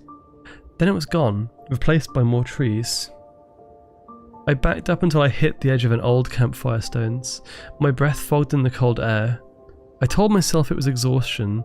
My mind was filling in gaps it couldn't process. I had to keep moving. I picked a direction, any direction, and started walking. The woods closed in again, but at least it gave me something to do. The ground sloped downwards, then levelled. I found another trail marker, older than the others, nailed to a tree, and half eaten by bark. Someone had carved below in jagged lines. Keep walking. Don't stop. Don't let it catch up. I ran my thumb over the letters. The grooves were deep. Whoever wrote it hadn't wanted it forgotten. After that, I found more signs of the others. A torn flannel sleeve caught on a branch, a rusted multi-tool wedged in tree roots, a name carved into the trunk, L. Sampton. Each artifact looked older than the last, as if the forest had been slowly swallowing them piece by piece. When I finally saw the light ahead, I nearly cried. It was faint, white and steady, not a flashlight beam, something larger. I hurried towards it. The trees thinned, and there it was, the signpost again. But the clearing was different this time. The ground around the post was churned to mud, as though dozens of people had stood here, pacing in circles. The sign itself was cracked down the middle. Leaning slightly, the two arrows half torn from their nails. A third board had been added between them, freshly nailed, the letters burned in uneven strokes. Home. Good night, Joshi. The path it pointed wasn't there before. It cut through a dense wall of trees that seemed to part just enough to reveal faint glow, like highway lights through fog. I did not hesitate. I took the path. At first, it felt like the other. With a similar sense of dirt, the same rhythm of footsteps, but as I walked, the light grew brighter and the air changed. I started to smell motor oil and pine smoke. Civilization. I laughed out loud. My voice actually echoed. Yes, finally! The path sloped upwards. I saw the glow ahead sharpen into distinct light, telltale illumination of street lamps, shining pale against what looked like an open road. I stepped faster. Then the flashlight beam hit something ahead, something wooden. The signpost. I was back at the same clearing again. Only this time, I wasn't alone. Shapes stood in a wide ring around the post. They were too tall to be human, too still to be anything natural. There were dozens of them, all of them unmoving, their heads tilted in unison. Their eyes flickered faintly in the dark, the pale colour of dying stars. The frozen moon hung above, and one by one, the last few stars winked out until there was nothing left in the sky at all. They didn't move at first. The ring of them stood still, but I thought they might not be alive, maybe carved silhouettes or mirages born from exhaustion. The beam of my flashlight cut across their shapes, limbs like scaffolding, torsos too long, heads that twitched almost imperceptibly, as though tracking sound. Their skin, or whatever passed for it, looked wrong in the light, smooth in some places and matted in others, with faint seams like they'd been sewn together without care for symmetry. I took a cautious step back. The mud beneath my boots squelched loud enough to break the stillness. That was when they turned all of their heads at once. The motion was silent, fluid, and perfect. Dozens of elongated muzzles now faced me, eyes burning with that faint inner glow. The light from my flashlight trembled as my hand began to shake. I didn't run right away. I wanted to. But part of me still clung to the idea that this has a rational explanation. Maybe it was some kind of elaborate prank or hallucination brought on by whatever gas leak or magnetic anomaly trapped me here. I raised my free hand and said, I don't want to cause any trouble, I just want to go home. The nearest creature stepped forward. The sound it made wasn't a growl. It was a voice, mine, speaking the same words I'd just heard. I don't want any trouble. I just want to go home. Hearing my own voice thrown back at me in that rasping monotone broke something inside me. The others began to move then, their limbs folding and unfolding as they crept closer, circling together.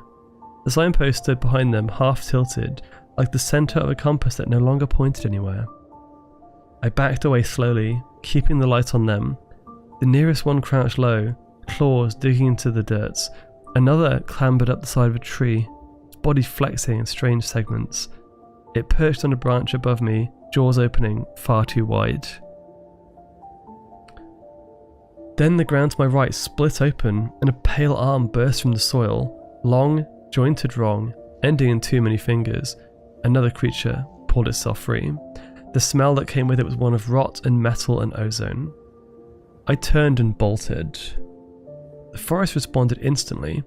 The path beneath me stretched and bent, trees moving like they were sliding aside to make room for my flight. My flashlight flickered and then steadied again. When it did, I caught glimpses of the things running with me, between trunks, above in the branches, crawling from burrows to join the chase. Every sound echoed twice, one from my mouth, one from somewhere else just behind me. I tripped over something hard and fell, my hand landing on a surface that wasn't earth. I looked down.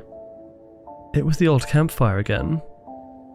The artifacts of the people before me were scattered across the dirt, the backpack, the half-buried boot, the snapped headlamp. Only now were there more of them, dozens more. I saw phones, notebooks, and wallets, a pair of glasses crushed into the mud, and there, caught on the edge of the fire pit, was a bone that looked clean and fresh. I pushed myself up and stumbled towards the opposite side of the clearing. The ring of creatures was closing in again, but something about the space near the centre made them hesitate. They paced around it, heads jerking towards me, jaws flexing open and shut in unison. I understood then what the campfire stories were. Stones, even. A barrier. Whatever ruled this place had left one small patch of earth untouched. For whatever reason, they couldn't cross the line. I stood in the circle and aimed my flashlight outwards. "What do you want?" I yelled. They froze. Every one of them looked up. Their eyes turned white and blank as though reflecting something I couldn't see. Then the moon flared, bright enough to burn the colour from everything. The light washed through the trees, and for a heartbeat, I saw them clearly, hundreds of them, all shapes and sizes, each one halfway through becoming something else. Some still had scraps of human clothing hanging from their frames. One wore a ranger's uniform. My knees buckled. The light intensified until I had to cover my face. When it faded, the clearing was empty and the forest was still again. I stood alone beside the signpost. The boards had changed back to the original ones, Bear Trail and Wolf Path. The home plank was gone. My watch ticked again. The second hand moved. Sorry, I'm just reading chat. Second hand moved. I don't know how long I stood there before I saw the faint headlights through the trees of someone driving up the access road. I followed them, pushing through the underbush, until I stumbled into the parking lot of the park. My car sat where I'd left it, clean, dry, and untouched. The sky above was pale grey. It was morning. I don't remember getting in. I just remember the sound of the engine starting, the relief so sharp it felt like pain. I drove straight to the nearest gas station. When I went inside to pay for fuel, the clerk, a woman in her 20s, looked at me strangely and said, "Jesus, you look awful. Are you alright?" "You're the second one to come through looking like that this month." "The second what?" I said. She frowned. "Guy from out of town, covered in mud. Last one said he got lost in the woods. Happened a few weeks ago. He said the trails kept changing." I didn't respond. When I got back in the car, I looked towards the tree line one last time. For a second, I could swear I saw a shape standing there by the trailhead, tall, unmoving, silently observing me. A moment later, however, morning light broke through the clouds and it vanished. I don't take back roads anymore, and I've started noticing that when I check the time, sometimes my watch will still say 9:47. I have no idea why, but it worries me. The worst part is that I keep dreaming I'm back in those woods, and it's so realistic that I sometimes wonder if I never really made it out, and if my watch is showing me the real time. I worry I never got out, and that the next time I close my eyes and open them, I'll be back where I was. I worry that the next time, the wolves will catch up, and that I'll never be able to run fast enough. If you ever come across a trail with something called the wolf path, and a ranger tells you not to walk it, listen to him, please.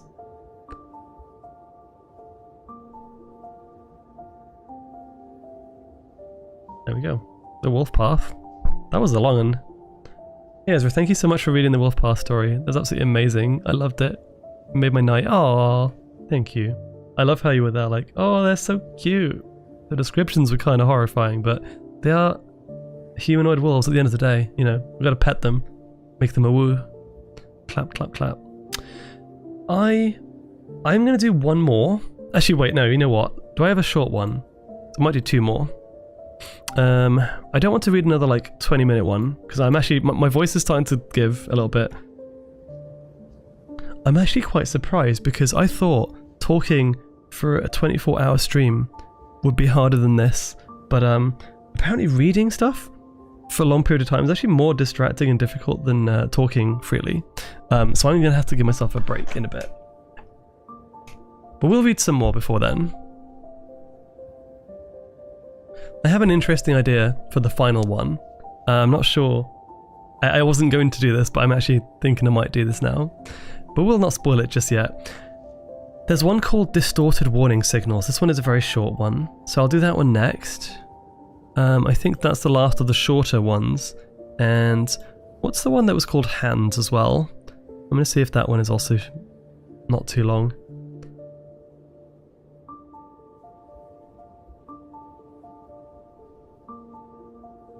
Yes, I unironically love werewolf descriptions even if they're gruesome. I mean, yeah, it's fair. They're pretty interesting.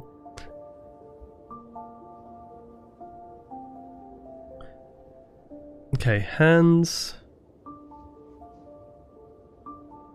We've read one that's very similar to that already. Okay, no, we'll do this one. What's it called? Signal something. Distorted Warning Signals.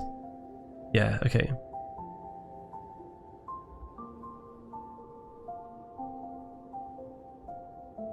I love that you're all kind of bantering in chat even though I'm reading. I'm glad you like it so far. And yeah, this will be on YouTube. In fact, I was saying earlier, I'm probably going to make some of these into some actual videos. I don't know. There was a really good one right at the beginning. It was like the third or fourth story. My favourite one of the night so far was the mall. The mall one, if you were there for that, was crazy interesting and good. And I think that's going to be the one that I kind of translate to video. Unless we find a better one, but... The VOD will have them all too. Okay. Also, hey Cordelia. I will say hello to you now while I'm here. While I have your attention, or you have mine. So.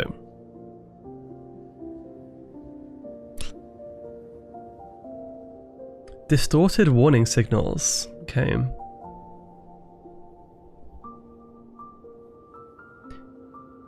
When I got the first one, I was literally seconds away from stepping into the plane when a call from unknown blared from my cell phone.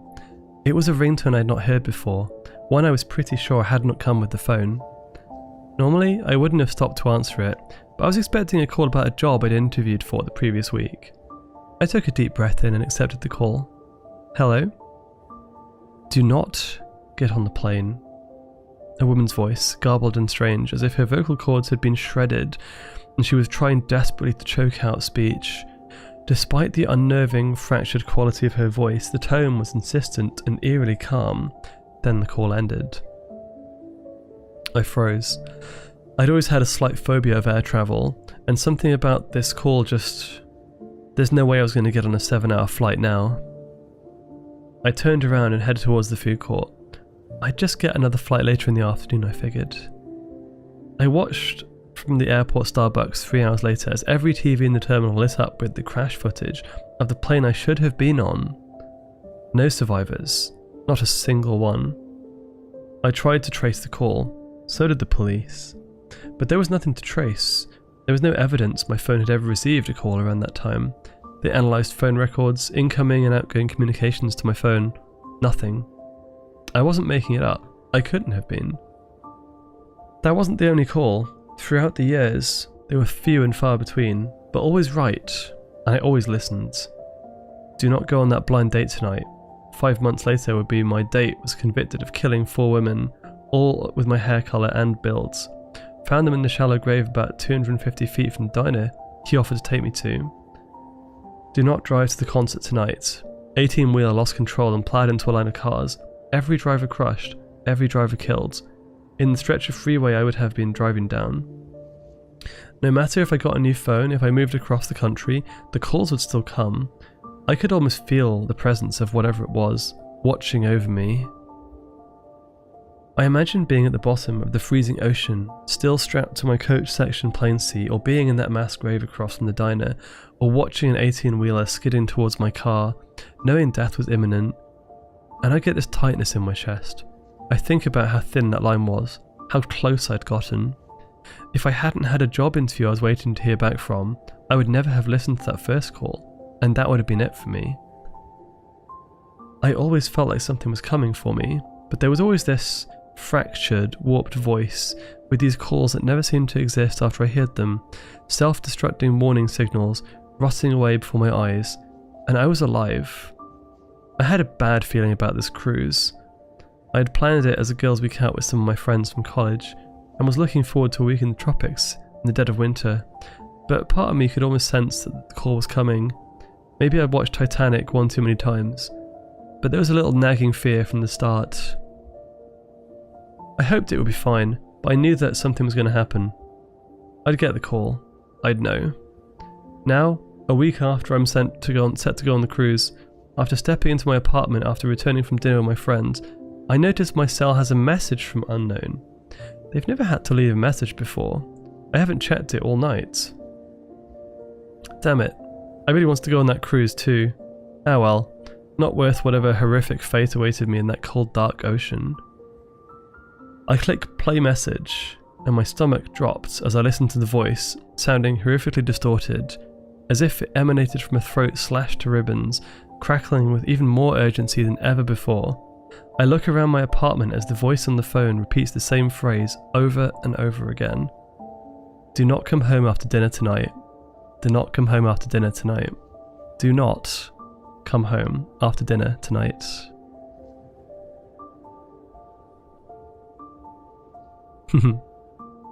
Whoa.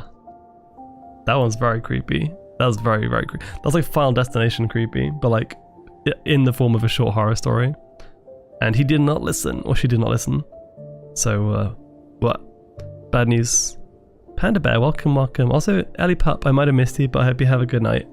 Hopefully. Oh. I'm thinking of doing something a little bit different, and I'm not sure. Screw it. We'll do it. Nate, how are you doing? Welcome, welcome. I'm going to do a very, very quick BRB break because I need to prepare something.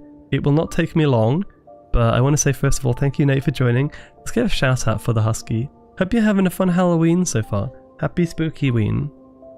And without further ado, I'll be back in literally a few minutes. Don't worry about it. I'll be back soon.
Hello, welcome back.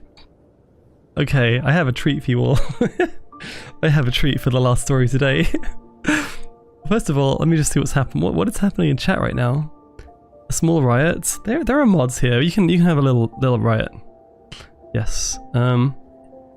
Okay, so what I have done, and this is going to be absolutely cursed. We're going to do a little bit of a joke one at the end. I've read you some spooky stories.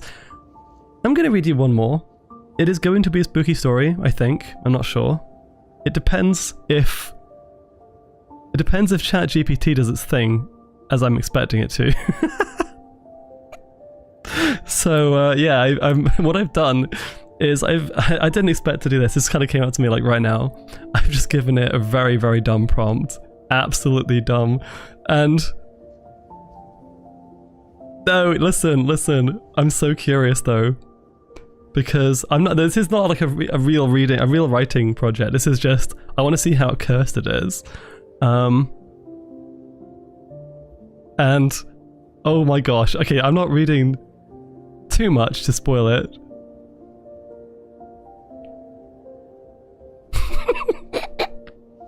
Okay, actually there's some absolutely brilliant stuff in here. Okay, let's see. Can I bite you? You can bite me. I might bite you back though.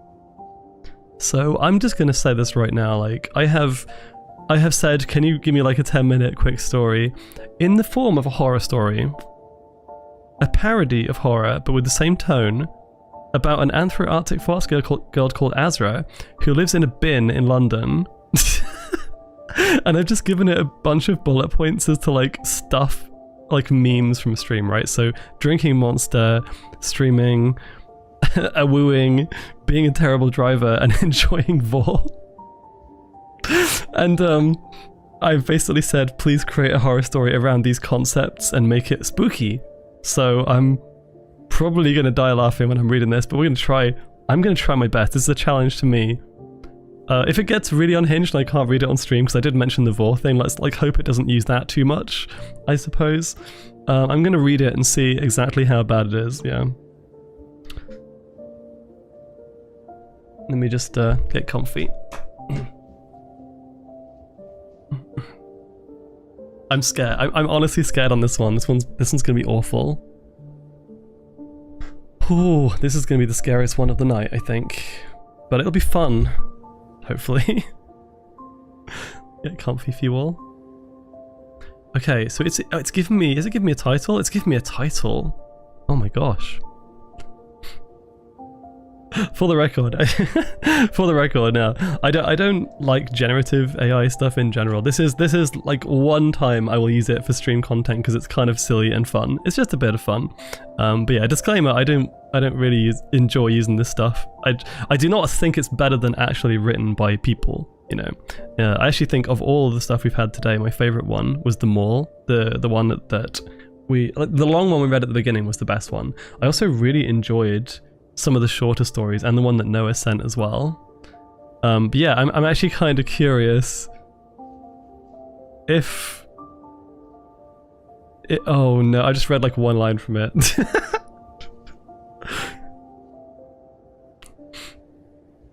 I'm gonna say this right now. I have a feeling I may have made a massive error in judgment by writing enjoys Vor as one of the bullet points for this one, because I think it's actually using that a fair bit and I'm not sure how I feel about that. Okay, so let's see how far I can get before this breaks me. I'm going to try and read it in the most serious possible tone.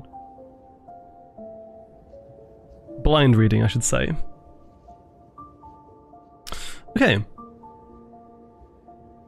Actually, we need to change the music for this one. Let's make it a little bit more... This is too happy. It needs to be spookier.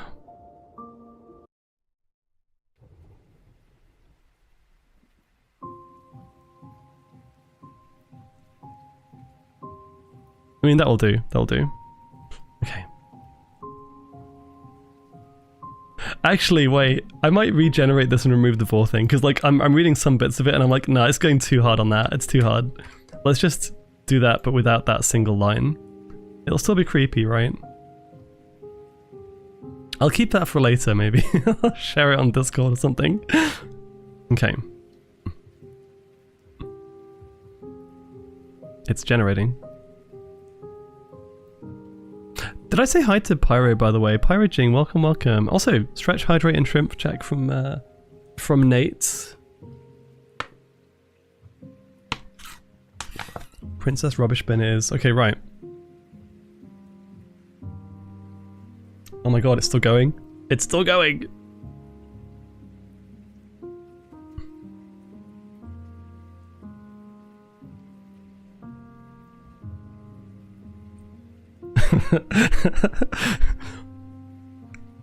Okay, right. Here we go. This one's not got a title, so I will call it Azra's Cursed Adventure. Okay. In the shadowed underbelly of London's bustling streets, where the fox clung to the alleyways like a jealous lover, lived Azra, the Anthro-Arctic fox girl. Her home was a battered green wheelie bin tucked behind a Nando's. Its lid perpetually ajar like a gaping maw. The air reeked of discarded peri-peri wrappers from yesterday's rain, but Azra didn't mind. With her fluffy white tail swishing optimistically and her piercing blue eyes sparkling with unyielding cheer, she was the neighbourhood's beloved trash fox. Life's too short for negativity. She'd yip to the stray cats and passing drunks, her voice a melodic awoo that echoed into the night. But tonight, as the clock struck midnight and the city whispered its secrets, something insidious was about to slither into her world. Azra had just finished her evening stream, her tiny CRT monitor flickering with the ghosts of pixelated adventures. Plugged into a forgotten outlet at the back of the Nando's restaurant, it cast an eerie green glow over her cramped domain. Empty monster cans littered the bin's floor like fallen soldiers. She'd downed 6 that day, her paws trembling from the caffeine surge. Thanks for tuning in, folks. Remember, even in the trash, you can level up. She beamed into her makeshift webcam, a cracked phone screen propped against a pizza box.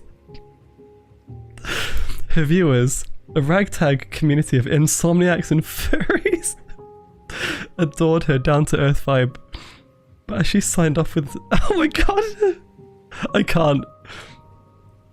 As she signed off with a signature awoo that pierced the silence like a siren's call, her sharp ears caught a rustle in the nearby dumpster. Curiosity prickled her fur. Azra was no stranger to scavenging. It was how she found her beloved games in the first place. Hopping out her bin with the grace of a fox who'd once totaled a stolen shopping cart, her driving skills were legendary in their awfulness. She padded over to an overflowing container. Amid the soggy newspapers and broken umbrellas lay a dusty cartridge, its label faded but ominous. Eternal Echoes. No box, no manual, just the game wrapped in a tattered cloth that smelled faintly of mildew and regrets. Score, she whispered, her tail wagging furiously. This will make for an epic stream tomorrow. That night, as the moon hung low like a watchful eye, Azra couldn't sleep. The monster buzzed in her veins, and the cartridge seemed to hum in her paw. Why wait? She plugged it into her ancient console, the CRT crackling to life with a static hiss that sounded almost like breathing. The title screen bloomed in blood-red pixels, a twisted forest where shadows danced unnaturally. Welcome, player, a digitized voice crooned, low and gravelly. Azra giggled, her upbeat spirit undeterred. Ooh, spooky, let's dive in. She cracked open another monster, the fizz echoing in the empty alley. This is a true horror story. And yes, it's not good. It's not good. It never is going to be good. It's ChatGPT, but it is hilarious. The game began innocently enough. A pixelated fox avatar wandering a labyrinthine woodland, collecting glowing orbs while evading shadowy pursuers. Azra narrated aloud, her voice cheerful despite the creeping dread the soundtrack instilled. Alright chat, feature chat, this is giving me Silent Hill vibes, but with more fluff. Just talking to chat before I've even started streaming, wow. But as she progressed, the game glitched. The avatar's tail flickered, mirroring her own. The forest path twisted into familiar London streets, rendered in crude 8-bit glory, and then the whispers started, not from the speakers, but from inside her head. Ow, ow, ow. Join us in the echo. Azra shook it off with a laugh, chugging more monster. Must be the caffeine crash. Or that dodgy peri-peri I scavenged earlier. But outside her bin, the alley grew unnaturally quiet. The usual scuttle of rats ceased, replaced by a heavy silence that's pressed against her eardrums. She played on, her paws flying over the controller. The game's difficulty ramped up. Her avatar was now chased by ethereal figures that looked like distorted versions of her neighbours. The grumpy tabby cat with elongated claws, the drunken human with eyes like bottomless pits. "Run, little fox," the voice intoned, "but you can't outdrive fate." A chill slithered down her spine, but Azra's attitude held firm. "I've crashed worse than this," she quipped. Though her voice wavered as midnight ticked past, she let out an involuntary awoo, louder than usual, echoing off brick walls. Suddenly the CRT screen warped, the pixels bleeding into reality. From the corner of her eyes, she saw movement. A shadow darting behind the Nando's dumpster.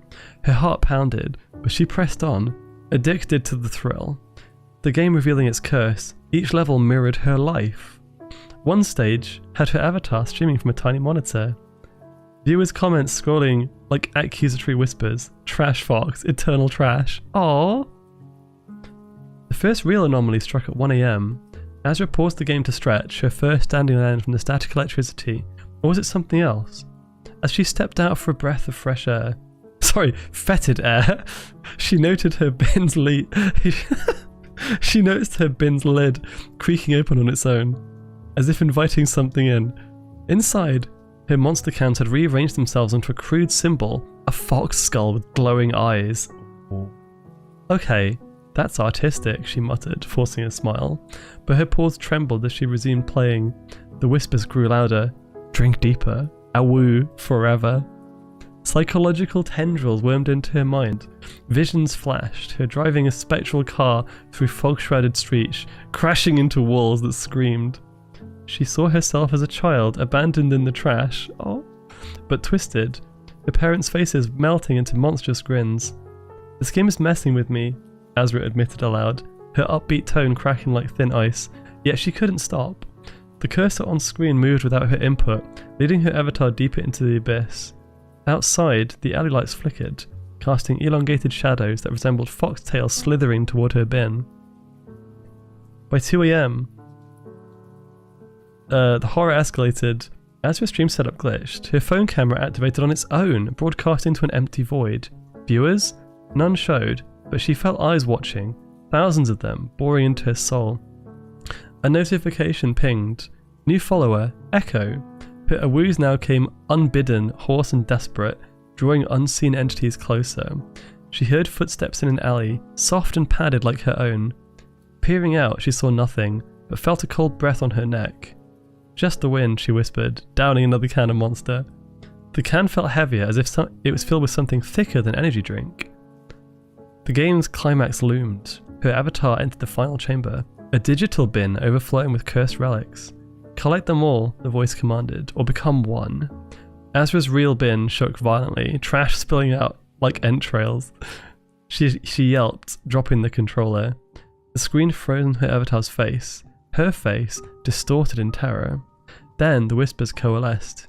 "You've been playing us all along, neighborhood trash fox. Now, we play you." Azra bolted from the bin, her terrible driving instincts kicking in as she commandeered a nearby bicycle. Pedaling wildly through the fog-choked streets, she laughed maniacally to mask the fear. But the curse followed. Street signs twisted into game code, passers-by turned to stare with pixelated eyes. Her reflection in a puddle showed not her cheerful muzzle, but a hollow-eyed spectre awooing silently. She returned at dawn, exhausted but defiant, unplugging the CRT with a triumphant yip. The cartridge lay inert, harmless. Just a bad trip from too much Monster, she told herself, curling up in her bin. The neighborhood stirred, folks waving hello to their upbeat trash fox, but as sleep claimed her, the whisper returned, faint but insistent. Level complete, but the echo never ends. That night, as Azra booted up for her stream, the CRT hummed to life unbidden. The title screen awaited, Eternal Echoes Round 2. Her paw hovered over the controller, drawn I can't read that word. that one, I struggle with that one. Inexorably. Outside, shadows gathered, watching. In the depths of the bin, a single monster can rolled towards her, its tab popping open with a hiss that sounded like a laughter or a scream. That was horrific. That was absolutely horrific. I don't know what to say. I kind of feel like I should finish on a real one. I wanted to do that for fun. Do I have any other really short ones we can end on? Thank you for thank you for listening to that one. That's kind of silly. We've done smoke signal.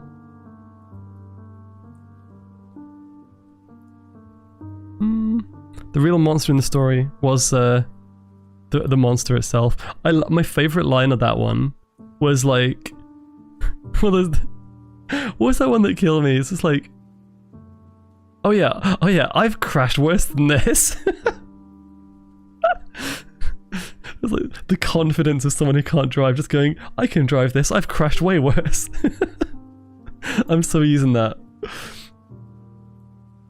Also, hey Kobe, welcome. Yeah, so the real monster is ChatGPT. It's true. I've had a lot of fun with this entire stream. It's been a lot of fun reading. I think I've kind of gone from the kind of quieter, cozy vibes to I'm gonna wrap up in a minute. I'm just gonna see if we can't read like an actual story to kind of, you know, bookend things a little bit. I want to get something creepy that's really short, like a short like a short story kind of thing, right? What's this one? Oh, this one's short and it sounds quite interesting. Okay, so this is one more we're gonna do, and then we're gonna raid out. So this is also from the SCP wiki. I'm gonna put these links in the Discord later on as well. It's called Daddy Longlegs, which, if you're not aware, is I don't know what you call them in the US, but it's the big flying spider looking things. Harvest flies, I think they're also called, right? Or like something like that. I don't know. Daddy Longlegs. It is, upon reflection, the legs that were the problem. Certainly, my eyesight isn't strong, hasn't been as strong for a long time to distinguish those loathsome features. That disturbing thorax, joined onto those long legs, casting a greater shadow than they have any right to. Yes, it must be the legs. I'm almost certain. It's in the name after all, Daddy Longlegs. Such a peculiarly affectionate title for such a twisted creature. As a boy, when my eyes were stronger and knowledge of the world less, I thought them demons. Nightmares come to drag me into some terrible shadowland. I would run, howling and shaking with fright, to beg my mother to take it away.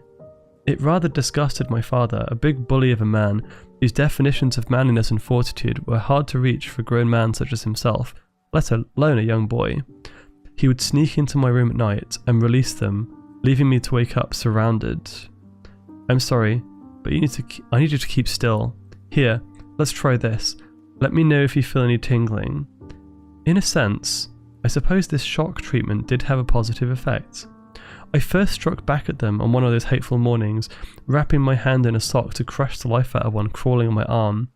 Terrified of letting it touch my bare skin, I held it at a distance, watching those legs thrash in their death throes. I had fantasized about killing them before, but their unsettling speed always made me such action seem foolish and unlikely to succeed. An up-close and personal action was unprecedented and empowering. After that, it wasn't long before I began hunting them, extinguishing those vile souls one by one, starting in my backyard and working out into the forests. The sock was exchanged for a pair of gloves, which worked well enough for a time. It was on one of these excursions that I noticed it first. One of the freshly slain was moving its leg twitching erratically. With a growing horror, I wondered if it was coming back to life. I panicked. The image of my former victims pursuing me like some fearsome legion flooded my mind. I fled the woods, hiding in my room. It was then that I determined that the gloves were not enough, my brain rationalizing the fact that a stronger impact must be needed. My father's heavy, yellow-handled claw hammer served this purpose well. I'm afraid I will need you to pray quietly in your head. You're rather distracting me, quite rude. Soon my excursions began anew. At this point, now a young man of 18, I began to see them lurking on people. Nausea struck me as I saw them crawling along the arm of a bus driver in the streets. As he went about his preset path, unperturbed by the small form scaling him with his long legs. My vision went grey as I realised one day that the pastor in front of me had a pair of tiny legs edging over his clerical collar.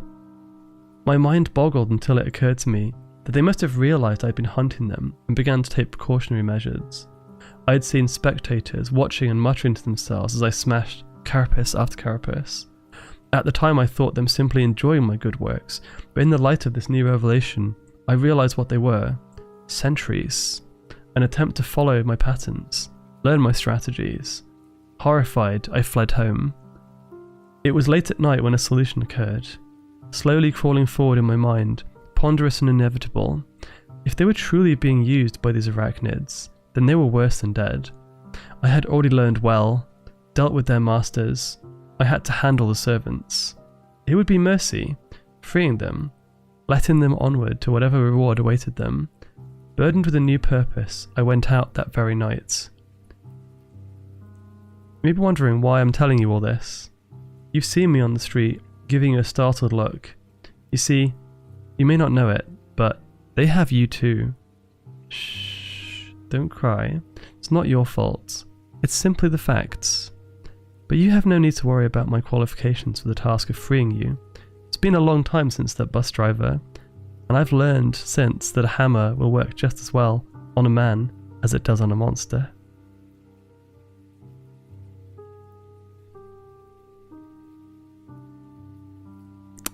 That one's quite interesting, actually. Someone with a phobia, just seeing bugs on people and then just killing the people. Let's go.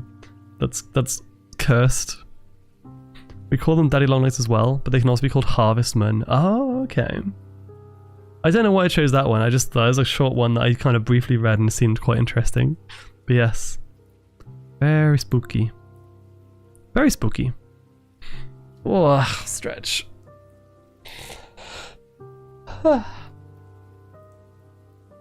This has been a really interesting stream. It's been nice to just read.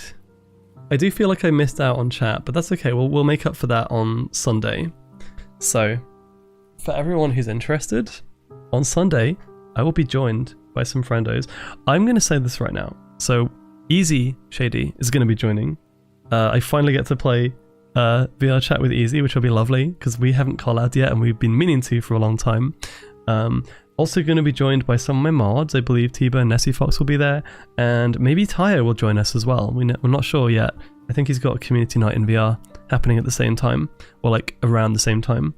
But anyway, Spookality on Sunday, which is basically just a VR chat world jam for spooky worlds. And yeah, exactly, T-Bone. It's going to be a lot of fun. I'm looking forward to it, and thank you for joining as well.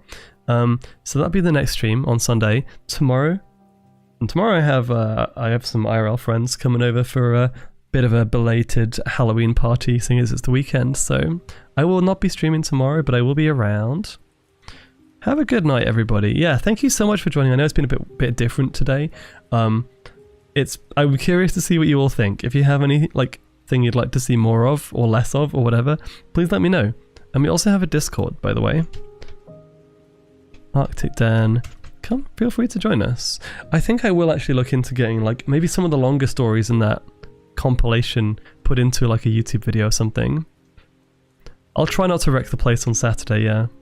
Luckily I can't burn down the place because I don't actually have any pumpkins this year. I went to get one yesterday, I couldn't find them. I tried again today, there were no pumpkins. I'm very sad. So I can't do pumpkin carving without a pumpkin. Hence candles are not going to be a problem. I had a lot of fun. I'm glad. I hope you did as well. Yeah, the redeems are coming back on Sunday, I should say. So you get to mess around in VR, and I bet you all missed throwing stuff in my face. So don't worry about it. It's coming back. Watermelon backup. I've never thought you could easily make a carving out of a watermelon, couldn't you? Oh no, that's a shame, Kobe Bat. I'm sorry. Ooh, you know who's live that I haven't raided in a while?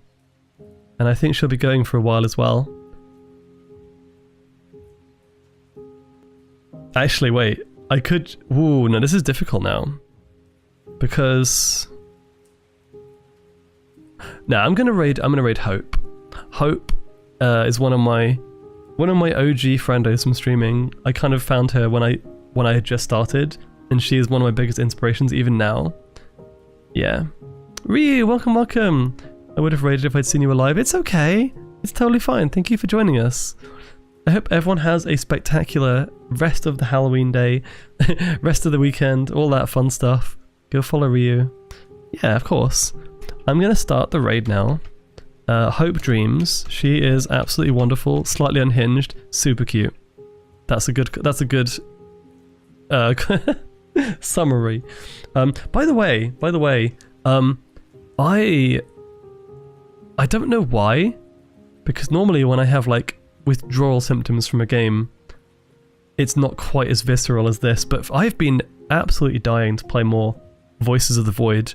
Like, I literally signed on to it today for like 20 minutes, not to do anything, you know, stream-worthy, but just to do a little bit of cleaning up, like, my inventory and stuff, because I just wanted to go and play the game again. And I haven't felt that about a game for a while, so I think we're going to have to do, maybe next week, or maybe even I'll extend my stream on Sunday, tomorrow, day after tomorrow, and do like some that after VR. I'm not sure yet, but I definitely want to play more of that game, because that game is just super interesting and fun. Oh my god, Ember's been lurking as well. Thank you so much. And I really enjoyed your ASMR stream the other day, by the way, too. I hope you had a lot of fun. Also, apologies for the second last story that was cursed. I'm sorry you all had to hear that one. Wait, what's this? I haven't got a clear picture out of anyone. What are we talking about? I'm confused. Oh, we're talking about pumpkins. Okay, let's start the raid. I am going to go and do some household chores and sort out my place before I have friendos coming over tomorrow. So probably going to listen to some. I'm going to actually try and tune into some other streams. So I'm going to listen to Hope for a little bit. You should all do the same. Let's go. I'm going to do all the shrimp checking and all that fun stuff as well. Yeah.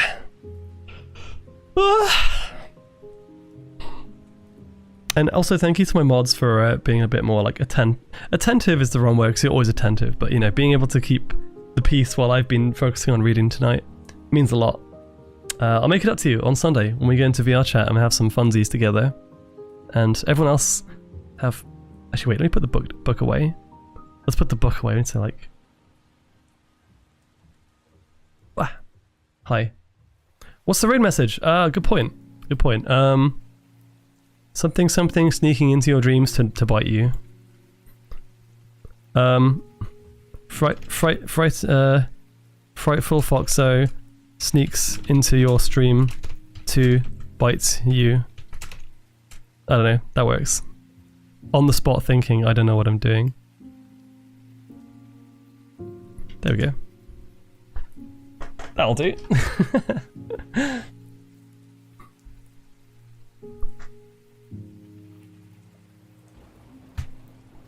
And I think that's everything. Yeah, it's been weird to be toned down in terms of energy levels, but yeah, let's enjoy the rest of your weekend. Have fun with Hope. I'll see you all soon, maybe Sunday, and look after yourselves. Okay. Mwah.